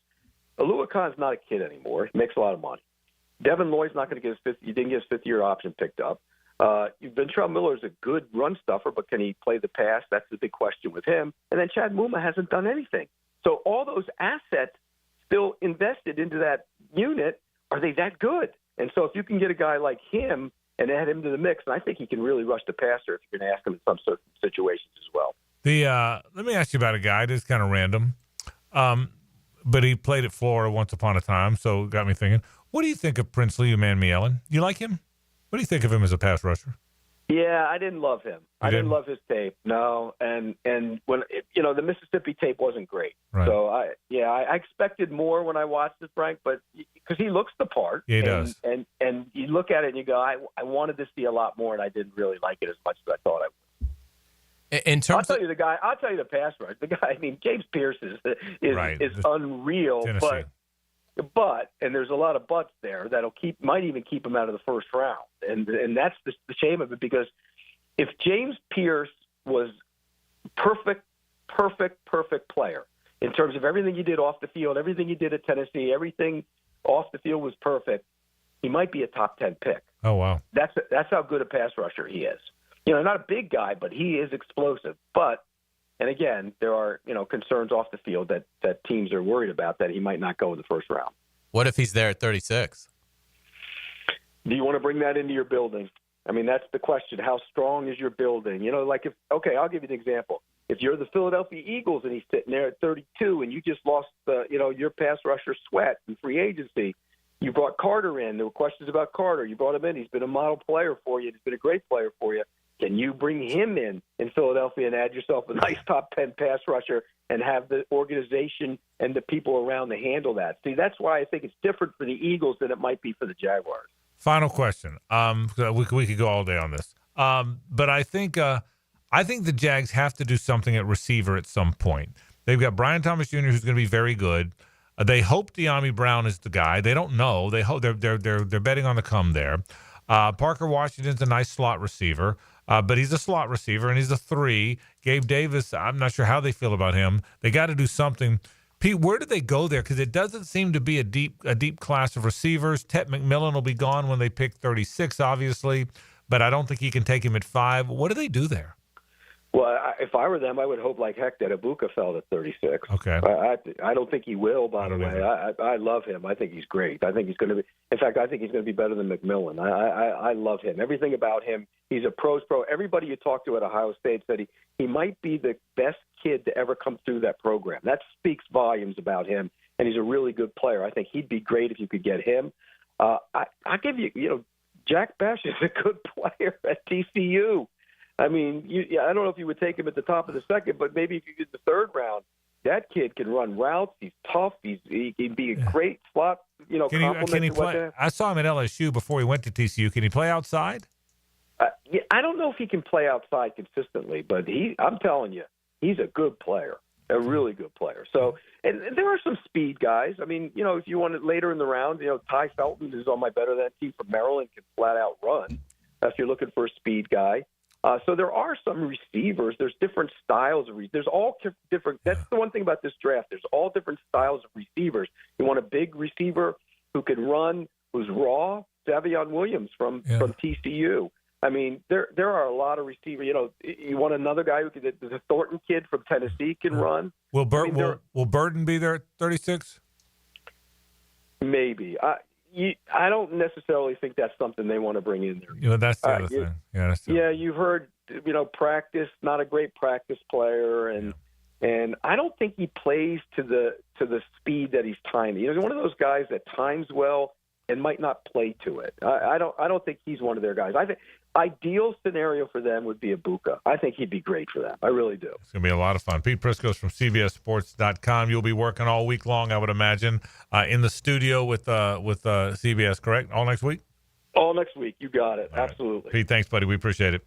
All right, guys. Take care. Pete Prisco talking NFL draft. Boy, he does a great job. He's from CBSSports.com and really studies the players and knows the draft. It's always great to talk draft with Pete. Do want to remind you, his report is brought to you by Showtime. Tomorrow, the third Saturday of the month, a monthly in-store card show. Great card show all day tomorrow, 9 until 4. And also, they won't be open on Sunday, closed for Easter. You normally open on a Sunday, not this time around, but go to that card show tomorrow. Hays has headlines after this. Stay with us. It's the ride home with the Frangie Show from the Harrell and Harrell studio. Don't settle for less than you deserve. Wherever you go, we go. Those are the rules. I didn't make them up. Download the 1010XL and XL 92.5 FM apps for free on Apple and Android devices to listen anywhere in the world. Maybe the key to the whole plan. Get it? Got it. Good. Hi, folks. I'm Frank Frangie. If you have a sweet tooth like me, the sweetest desserts in town come from Spoonful Bakery. Spoonful is an online bakery. They deliver boxes of assorted desserts right to your home or office. They're so good, and they make for great gifts for friends or clients. And if If you want custom orders, wedding cakes or birthday cakes, or catered desserts for an event, they are the best. Log on to spoonful-bakery.com or call them at 904-515-4984. That's Spoonful Bakery for the sweetest desserts in town. Are you ready to step up to luxury? Check out the power of our exciting 2025 lineup, including the Lyric, IQ, Optique, and the stunning Vistique. With over 15 electric Cadillacs in stock and more on the way, it's the perfect time to trade in your Tesla and embrace luxury with a twist. At Randy Marion, there are no tariffs. So visit Randy Marion Cadillac on Southside Boulevard, Jacksonville, and see why our electric lineup turns heads. Don't miss out. Drive Cadillac, electric or gas. We have both. Plus tax tag title $9.99 admin fee and resist all on approved credit. Southeast Orthopedic Specialist is now offering ortho walk-in appointments. If you have an immediate need for orthopedic care, contact Southeast Orthopedic Specialist immediately. Avoid ERs and urgent care waiting rooms. For more information, go to se-ortho.com. Relieve pain and get back to life. Southeast Orthopedic Specialist. Cannonball! Honey, someone's in our pool. Oh, refreshing. John, what are you doing? Oh, hey, Dave. Seeing as how me and the guys at Clearwater Irrigation reinstalled your sprinklers after the pool contractor ripped it out, I thought you wouldn't mind if I took a quick dip. But in a Jaguar print Speedo? Yeah, Dave. My bad. Clearwater Irrigation. We can't sing a lick, but we sure are good at sprinklers. And drainage, too. At Diamonds Direct, we believe luxury is an experience and not a price tag. Luxury is expert guidance. It's the selection of 10 jewelry stores under one roof. It's saving time on endless comparison shopping, and you'll only find this experience at Diamonds Direct. Our luxury showroom has it all backed by our lifetime warranties and our signature best price guarantee. Diamonds Direct is the perfect combination of luxury and value, so you don't ever have to compromise. Learn more at diamondsdirect.com. Diamonds Direct, your love, our passion. Are you ready for some exciting football action? Your Jacksonville Sharks take on the Massachusetts Pirates Saturday, April 19th. Get family 4-packs, 4 tickets, 4 $10 vouchers, and a $20 Al's Pizza gift card, all for only $100. Don't miss the unforgettable Frisbee Dogs and keep an eye out for the Easter Bunny. A fun night for the kids. Get tickets at jacksharks.com or call 904-621-0700. 904-621-0700. Prosser here. The Jacksonville Sharks are 3-0 and ready to make it 4-0 this weekend as your Jacksonville Sharks take on the Massachusetts Pirates this Saturday. Get our family 4-packs, 4 tickets, 4 $10 vouchers, and a $20 Al's Pizza gift card, all for just $100. Don't miss the unforgettable Frisbee Dogs and keep an eye out for the Easter Bunny. For tickets, go to jacksharks.com or call 904-621-0700. That's 904-621-0700. And go Sharks! Go Sharks! Put the ball in the net with 60 minutes of soccer talk. The Coaches Show presented by Sporting Jacks. Cole Pepper, Sporting Jacks head of soccer Mark Warburton, and Sporting Jacks women's coach Stacey Baylor. Tuesday evenings at 6 on 1010 a.m. Hey, Jacksonville, I'm sure by now you've seen our bright green GFL trucks and containers throughout the greater Jacksonville area. We are an industry leader in solid waste and would love the opportunity to earn your business. We are committed to customer service, reliability, and have unwavering focus on safety. Whether commercial or construction, let us haul your waste away. Call 904-760-5880 to get a quote today. GFL, green for life. Interested in a unique date night? Gibby here. I took my wife Nikki to Wick a Candle Bar. She made her own custom candle right there in the store. Shop local at Wick a Candle Bar. Locations in San Marco and Jacks Beach. Hey folks, Rick Ballou here for John's Auto. They've been a staple in Jacksonville going all the way back to 1985. At John's Auto, they service all makes, all models, cars, trucks, diesel, you name it. They do it, whether it's routine maintenance or a complete engine overhaul. Call John's Auto on Arlington Road. That's 904-743-3857 or go to johnsautomotivejacks.com. Jimerson Burr is a full-service, Florida-based commercial law firm that has experience and capabilities to handle any legal issue a business is confronted with. Learn more about what they can do for you at jimersonfirm.com. sportswriter.com. Are you an experienced chiller technician and looking for a role where your skills are truly valued? It's time to make the move to Local 234, plumbers, pipe fitters, and HVAC technicians. You'll get top pay, comprehensive health and welfare benefits for your family, and a pension that doesn't come out of your pocket. Join the team that's got your back. Local 234, proud partner of the Jacksonville Jaguars. Visit UA234.com to send your resume today. Equal opportunity employer.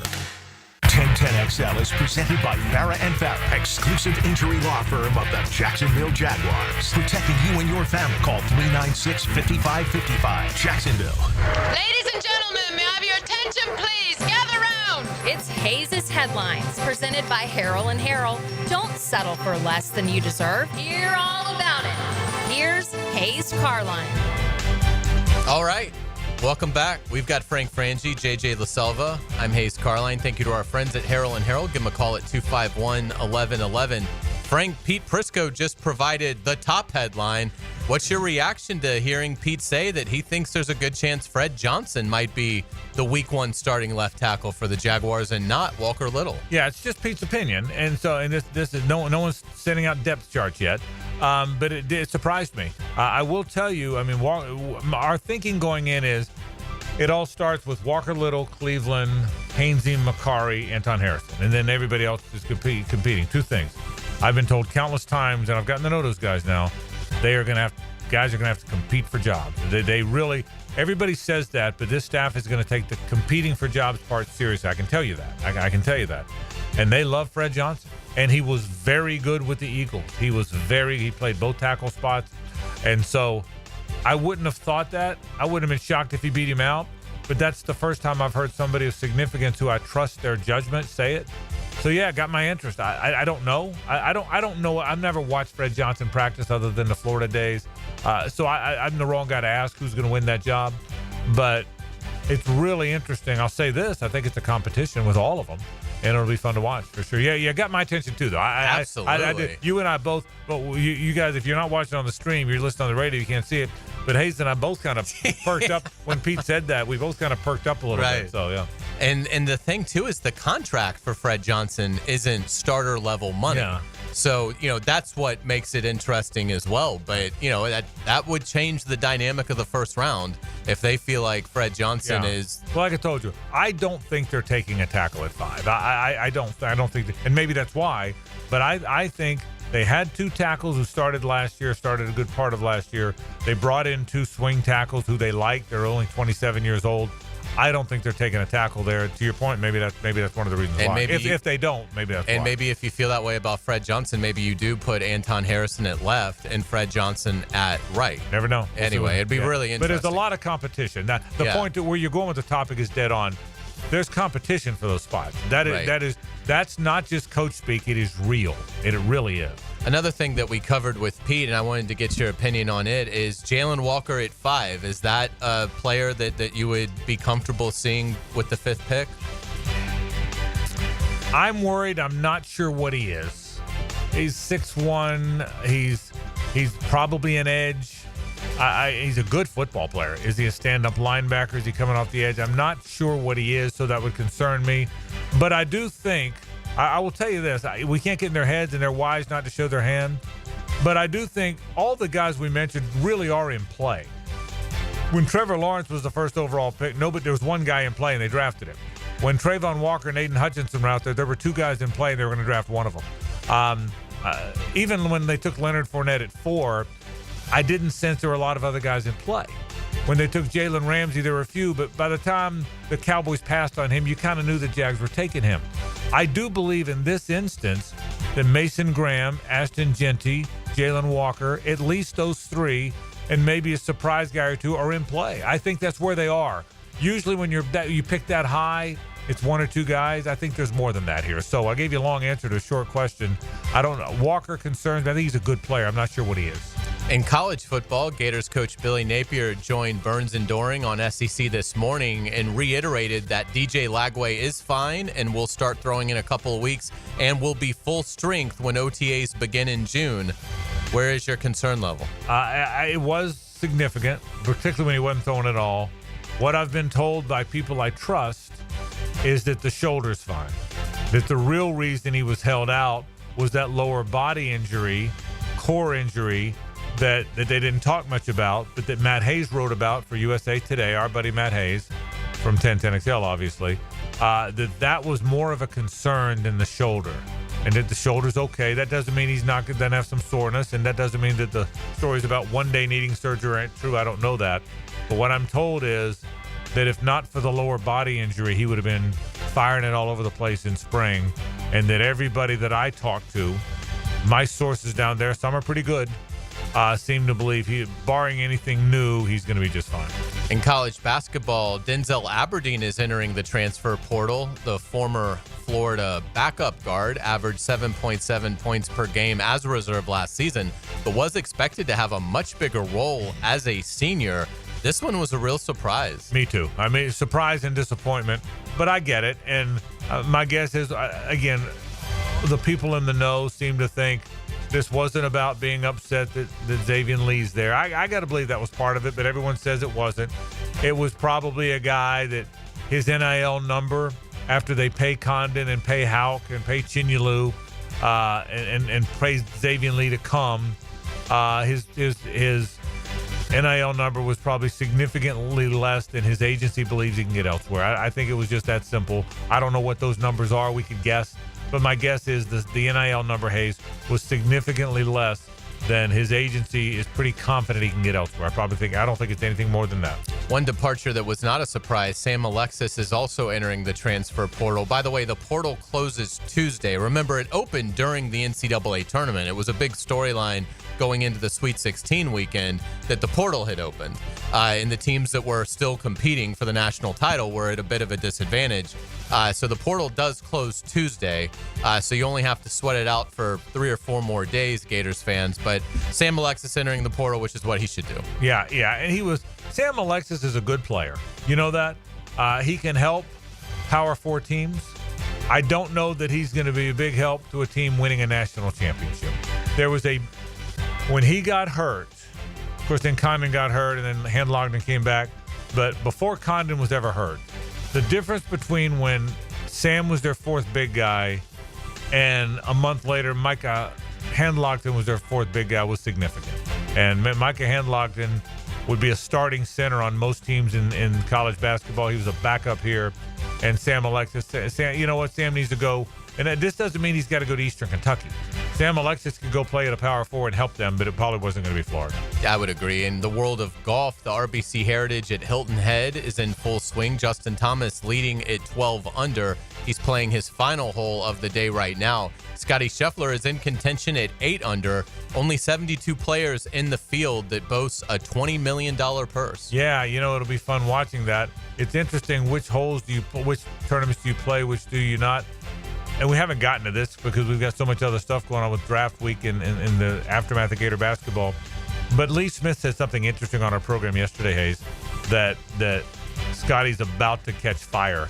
I said he's not. He's off a little bit by his standards. And Lee started laughing. Said, 4th in the Masters is off, but by his standards, that is off. Right. But he thinks Scotty's about to catch fire, and he's probably right. Let's get to Major League Baseball. Frank, give us some baseball thoughts that you have, and then I want to get your opinion on Atlanta. JJ's given up on him, so I'm not coming to him anymore for Braves' opinion. But in terms of your overall thoughts about the good in Major League Baseball this season, what has stood out to you? I like the start. The good teams are good. The Yankees and the Dodgers are both very good.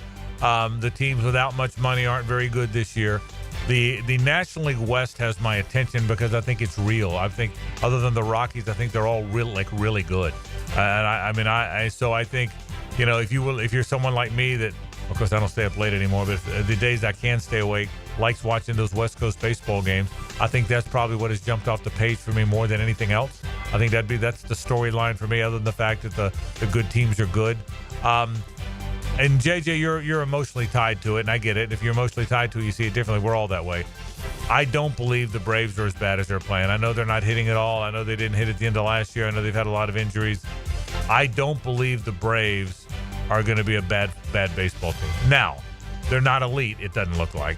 Even when they get going and everybody comes back healthy, I would be very surprised if we're not in August and the Braves are at the very least in a wild card chase. If we're in August and the Braves are playing for next year, if the Braves are sellers at the deadline and play for next year, I would be surprised. That's where I am. In college baseball, in the latest RPI ranking, 7 of the top 8 teams are SEC schools. Georgia is number 1, followed by Texas and Arkansas in the top 3. Clemson is 4. Then back to the SEC for Auburn, Vanderbilt, Tennessee, and LSU. That's 5 through 8. Florida State is 11th, and Florida is 28th. Yeah, Florida's 28th in the RPI, or in the whatever you call it. Is it the RPI? They actually in baseball still call it the RPI. Yeah, but I would be. Florida's got problems. The SEC's loaded. Gigantic weekend for Florida now because they were 1-11 in the league. Jeff Cardozo told us that he thinks they need to get to 12 wins, which I think is about right, which means they're halfway home. They got to go 8-7 the rest of the way, and I think his number's close. They play at Mississippi State, who's playing better. Next week, they're home against Arkansas, who might be the best team in the country. I think Arkansas is better than Texas. I watched a lot of college baseball. They're really good. So you're not sweeping them. You might not win 2 of those. So this weekend in Starkville is very important for the Gator baseball team.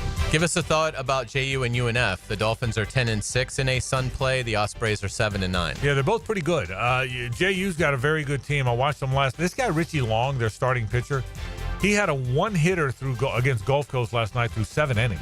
Now, you don't see many one-hitters in college baseball because they got the metal bats that everybody can hit. So JU's pretty good. They got the 10-6 in the league. They're at home against Gulf Coast 2 more days. UNF playing West Georgia. UNF is on the way under Merck. Joe Mercadante, it's only his second year. You can tell he's building something. He knows how to do it. They'll be very good. JU's good this year. JU's got by the way, one of JU's best. Remember Ian Shields, the JU basketball football coach? Yeah. Who was such a good dude. He did Military Pigskin on a TV show with me. He would come in here and remember that? Remember what a good guy? Yeah. He's now the head coach at Minot State in South Dakota. His son, I can remember when he would come in here, he was coach at JU, and we would do a TV show together. I remember him telling me his son was playing travel baseball. His son Jonah was playing travel baseball. And then they moved to the West Coast. Well, he's a really good player. JU signed him. Oh, wow. And he's their 2-hole hitter, and he's a really good player. So of all the many good players JU has, this Jonas Shields, the second baseman and 2-hole hitter, is a terrific player. And JU's got a good team, 10-6 in the league. They've got a chance to win that league. They have a as always, Chris Hays has a very good team. In the NBA, the final 2 playing games are tonight. Miami travels to face Atlanta while Memphis hosts Dallas. Saturday, the first round begins in earnest. You've got 4 games on Saturday and 4 games on Sunday. Yeah, I'm again, I hate to say this. You asked me about JU and UNF baseball. I'm the only guy in town that knows way more about that than I do the NBA. So it's probably not something I'm proud of, but it's the truth. But look, I'm going to watch the Lakers. I'm going to watch the Celtics. I'm going to watch the teams that I kind of know their players. And I hope it's the Lakers and the Celtics. With apologies to Cleveland, who's been so good this year. And Oklahoma City, who's been so good this year. And if it's Cleveland and Oklahoma City at the end, they've deserved that.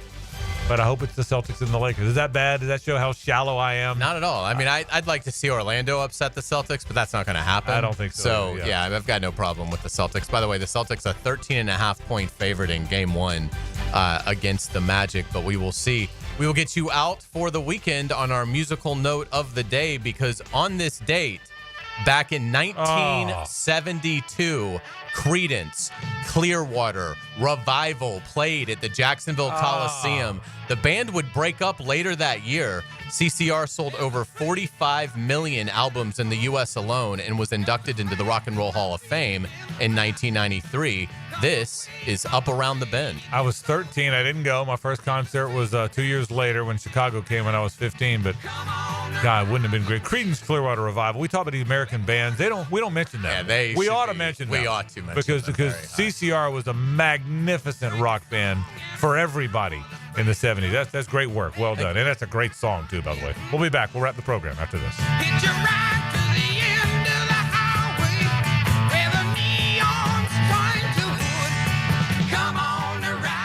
The Frangie Show from the Harrell and Harrell studio. Don't settle for less than you deserve. This is Brent Musburger's Visa in Action update on 1010XL. Brought to you by Duck Duck Rooter Plumbing, Septic, and Air Conditioning. When you're stuck, call the Duck. Proud partner of the Jacksonville Jaguars. NHL Stanley Cup playoffs begin this weekend, and the Colorado Avalanche are the betting favorites to win this year's Stanley Cup. The Avalanche at plus 700, while the Florida Panthers, who won the Cup last season, are plus 750.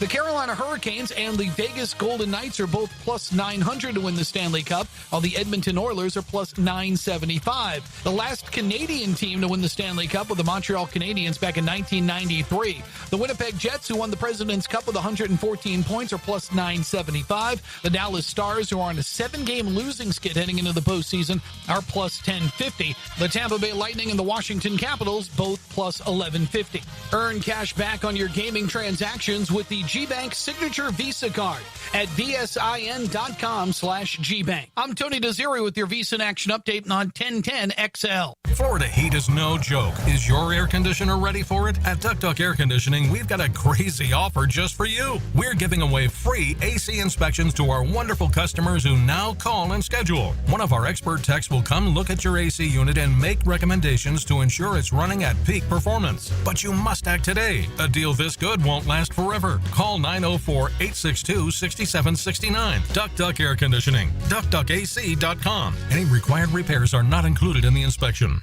Get ready for the best prices ever on all diamond stud earrings and all tennis bracelets at Beard's Diamonds. For 7 days, April 21st through 27th, you will get up to 40% off. Yes, 40%. Locally owned Beard's Diamonds always beats the big corporate store prices. But next week, they're taking value to a whole new level. All diamond stud earrings and all tennis bracelets are on sale. Big time. Best prices ever. You save up to 40%. Don't miss this first time ever buying opportunity. Next week only, and only at Beard's Diamonds, St. John's Town Center. Shop local, shop Beard's. This is Hays Carlyon from my friend Holt at Harold & Harold. There doesn't seem to be enough time in the day to get everything done. Then you get injured in an accident and you don't know what you're going to do. Let Harold & Harold make it easy for you. Easy on becoming a client. You can just text or email if you want. Easy on finding a doctor and getting through the process. Hopefully you won't need them, but if you're ever injured, call Harold & Harold and make it easy on yourself. Call them at 904-251-1111. That's 251-1111. 1010XL's draft previews are brought to you by Big Brothers Big Sisters of Northeast Florida. Be a big.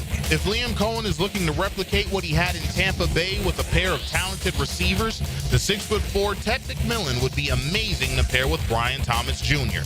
McMillan is a possession receiver with the size and ball skills to create big wins deep. He also has a knack for adjusting his routes and working back on throws, which would certainly make Trevor Lawrence's job a whole lot easier. Sometimes you agree with him, sometimes you don't. On the runway, I'm coming in hot.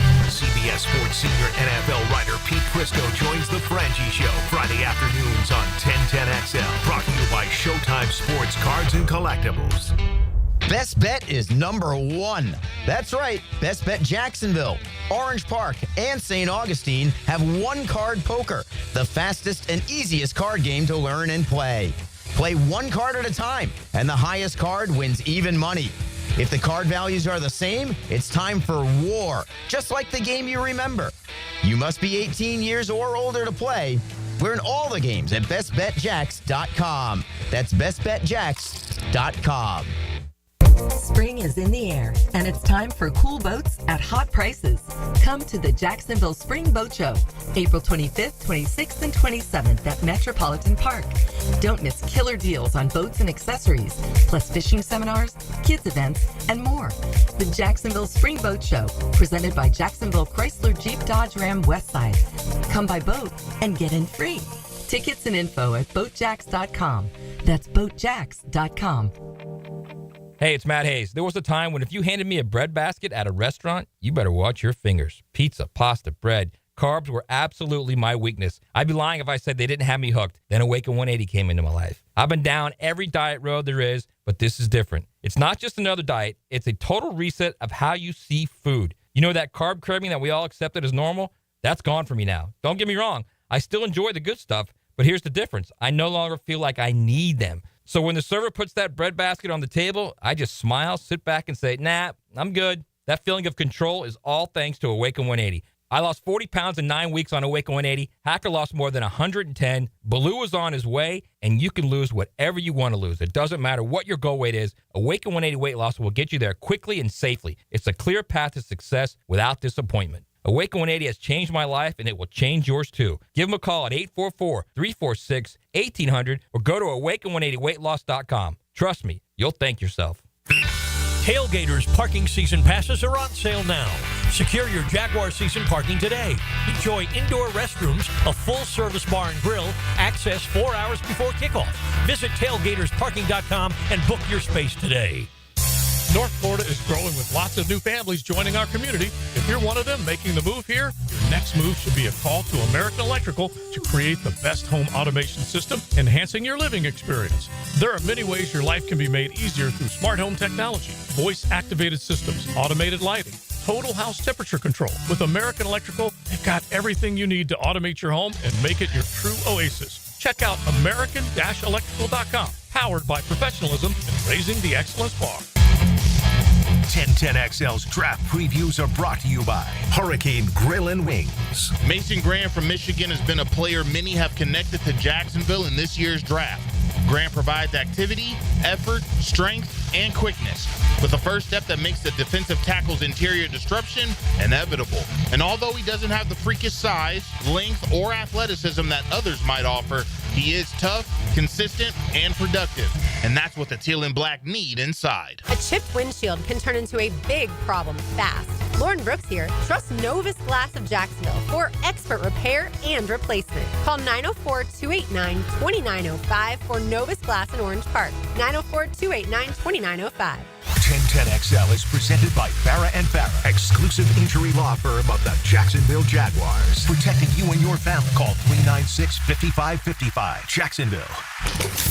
Now the cool down with Donovan Air, Electric and Plumbing, keeping Jack's cool since '87. All right, where have we been on the show today? Man, we have done all kind of fun stuff. We talked about Lee Corso. I'm going to miss Lee Corso, and I wanted to start the show, do that very early in the show. I think he's a part of the college football fabric. He hasn't been as good an analyst of late after he got ill a little bit and got older, but I sure will miss him, and I think he's a big part of what college football does, and I'm glad he's been on my television for many, many years, and I'll miss him after he's gone after the first show this year. Denzel Aberdeen, that was the big news in Gator basketball world. He's going to enter the portal. I think we all thought he would be a very important starting guard for the Gators next year, and we're disappointed that he's not going to be, but I get it. He's probably going to make a lot more money somewhere else, and it's still all about the dollar. So we talked about that. Pete Prisco joined us to talk about what he thought. He dropped, for what Hays thought was a little bit of a bombshell. He thinks Fred Johnson's going to beat out Walker Little as the left tackle of the Jags. We'll see if he's right or not. And we went through the offensive line room to that end. Hays had a hammer time about that, and I did as well. My thinking is they're not going to draft an offensive tackle. I think they're going to draft guards and centers. I think that's what they were so active in free agency at tackle that it's probably not what they're going to do. We'll see what winds up happening. And that is the cool down. That's where we've been on the program today. I do want to say I've got a bunch of stuff written down. I never got to Jackson Dart. I never got to Aaron Rodgers. I never got to Kadarius Toney. We were busy today. I got a lot of stuff I was going to get to that never made the show. Let me just make one comment about Aaron Rodgers. I never thought I'd say positive things about him because he seems so freaking weird. But I think he's getting beat up too much in some of this stuff. What he said is, look, I don't know if I want to do this, but I don't know that I don't want to, and I'm trying to figure it out. I think that's okay. Now, if the Vikings moved on, whether it's because of that or not, if the Steelers move on because they're tired of waiting, I get that too. I mean, at some point you got to start planning your season. I understand all that. But this is a guy it's a Hall of Famer. It's a multi-time MVP. It's a Super Bowl champion. He's one of the great quarterbacks of our generation. If what he's saying is, listen, I just don't know yet. I mean, I think you're allowed on April 18th not to know. Now, that may mean you don't have a spot when you decide, if you decide to play, and he certainly understands that. But you know what I mean? I don't know that Aaron Rodgers has done anything bad here. He's just trying to decide. Does that make sense? It does. The Steelers, though, have got to be, they've got to be sweating. Yeah. Because what are they going to – your two quarterbacks from last year are now signed with different clubs. I can tell you, reading all this Pittsburgh stuff – again, I tell you this all the time. I read all these Pittsburgh websites because I read about the Pirates, and I don't read as much about the Steelers and the Penguins, but I read some. They have resigned themselves to Mason Rudolph is going to be their quarterback, and they're going to draft a guy. I think the talk is what you read on the – now, maybe that's just – what else are they going to say, right?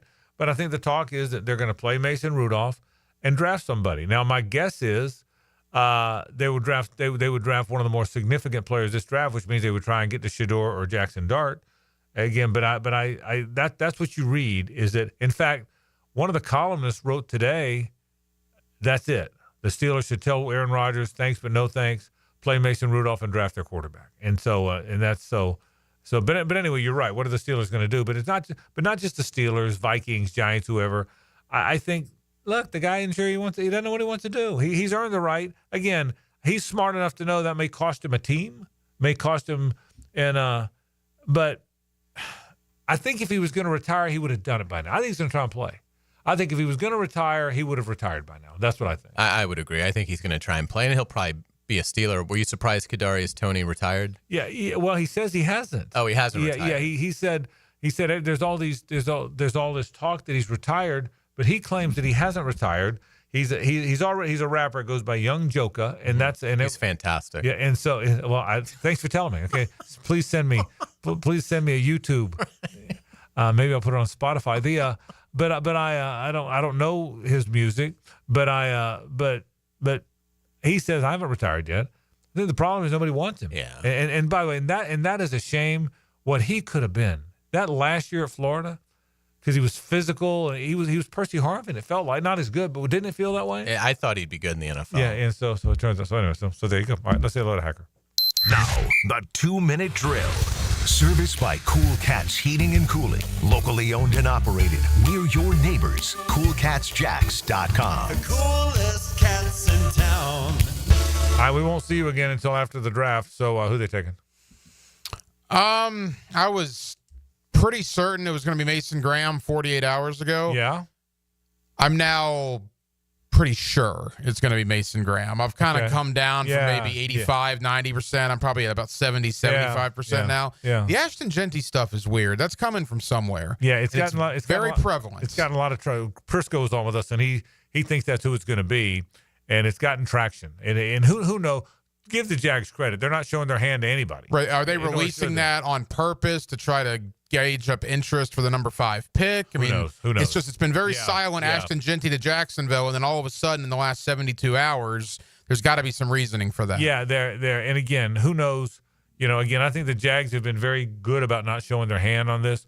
But the things gain traction. There's no question. The Ashton Genty Pete Prisco thinks that's what they're going to do. Well, I mean, Peter Schrager has said Jacksonville at 5. Who was it? The Athletic. Dane Brugler. Yesterday had Ashton Genty to the Jaguars, and Brugler was the first one that had Trayvon Walker to the Jaguars. Jalen Walker. Oh, you mean Trayvon Walker back in the day? Yeah. People were shocked by that a few years ago. Yeah. So when Dane Brugler said it got my attention. How would you feel if it was Genty? I think Hays that asked the question, can they block for him? It'd be great. Look, Saquon Barkley was a great player in New York, but he wasn't a phenomenal specimen until he got to Philadelphia, an unstoppable force. Good point. And they had that gigantic line. I'll say this. I've said all along I think it's going to be Mason Graham. Maybe I'll change my mind. Maybe I won't. I've stood by that the whole time. And I'll be whoever they get. I hope he's great. I'll be way more excited if it's Genty because I'm a play-by-play guy. I mean, if it's the running back who might stop and spin and make someone miss and get loose for 7, I can just tell you this as a play-by-play guy. A guy getting loose for 78 is probably better than a guy stuffing the run for a 2-yard gain. Right. Okay. That doesn't mean he's a better pick. That was exactly the point I made last night, and you're exactly right. But to me, sometimes the boring pick is the correct pick. No question. I was excited about Matt Jones back in 2005. I'll never forget the draft party when I said, we're taking Matt Jones, and the Jaguars took him. And I was pumped for 4 months. Yeah. And where did that get us? Yeah, no, I agree with you. If I want to be bored, I can be bored in April if it means we're going to be good in September and October. Yeah, I'm not saying Genty's the best pick. I'm just telling you as a guy calling the games, but they would be fun. I agree. It'd be a lot of fun to talk about. What's coming up? We're going to talk a lot about that. Ian Cummings, Pro Football Network, Marcus Mosher, the 33rd team, Brian Sexton also is going to stop by, so we're pretty loaded up until 8 o'clock. Yeah, Hays thinks the Magic are going to win the NBA title. Do you think that? 12 wins away. Yeah. That's where he is. Yeah. Are you there? I'm not there. I'd like to get there. I told Hays when I co-hosted with him a couple weeks ago, it's all about getting there. Okay. Getting there is the fun part, and I'm not there yet. I just want to get one. Okay. I want to get one against Boston. If I can avoid the sweep, I'll be happy. Okay, very good. Hacker Nation. Thanks, guys. Hacker After Dark comes up right now as soon as we get off the air. That'll do it for our program tomorrow. Enjoy your Easter weekend, everybody. Tomorrow and Sunday. We'll be back on Monday, same bat time, same bat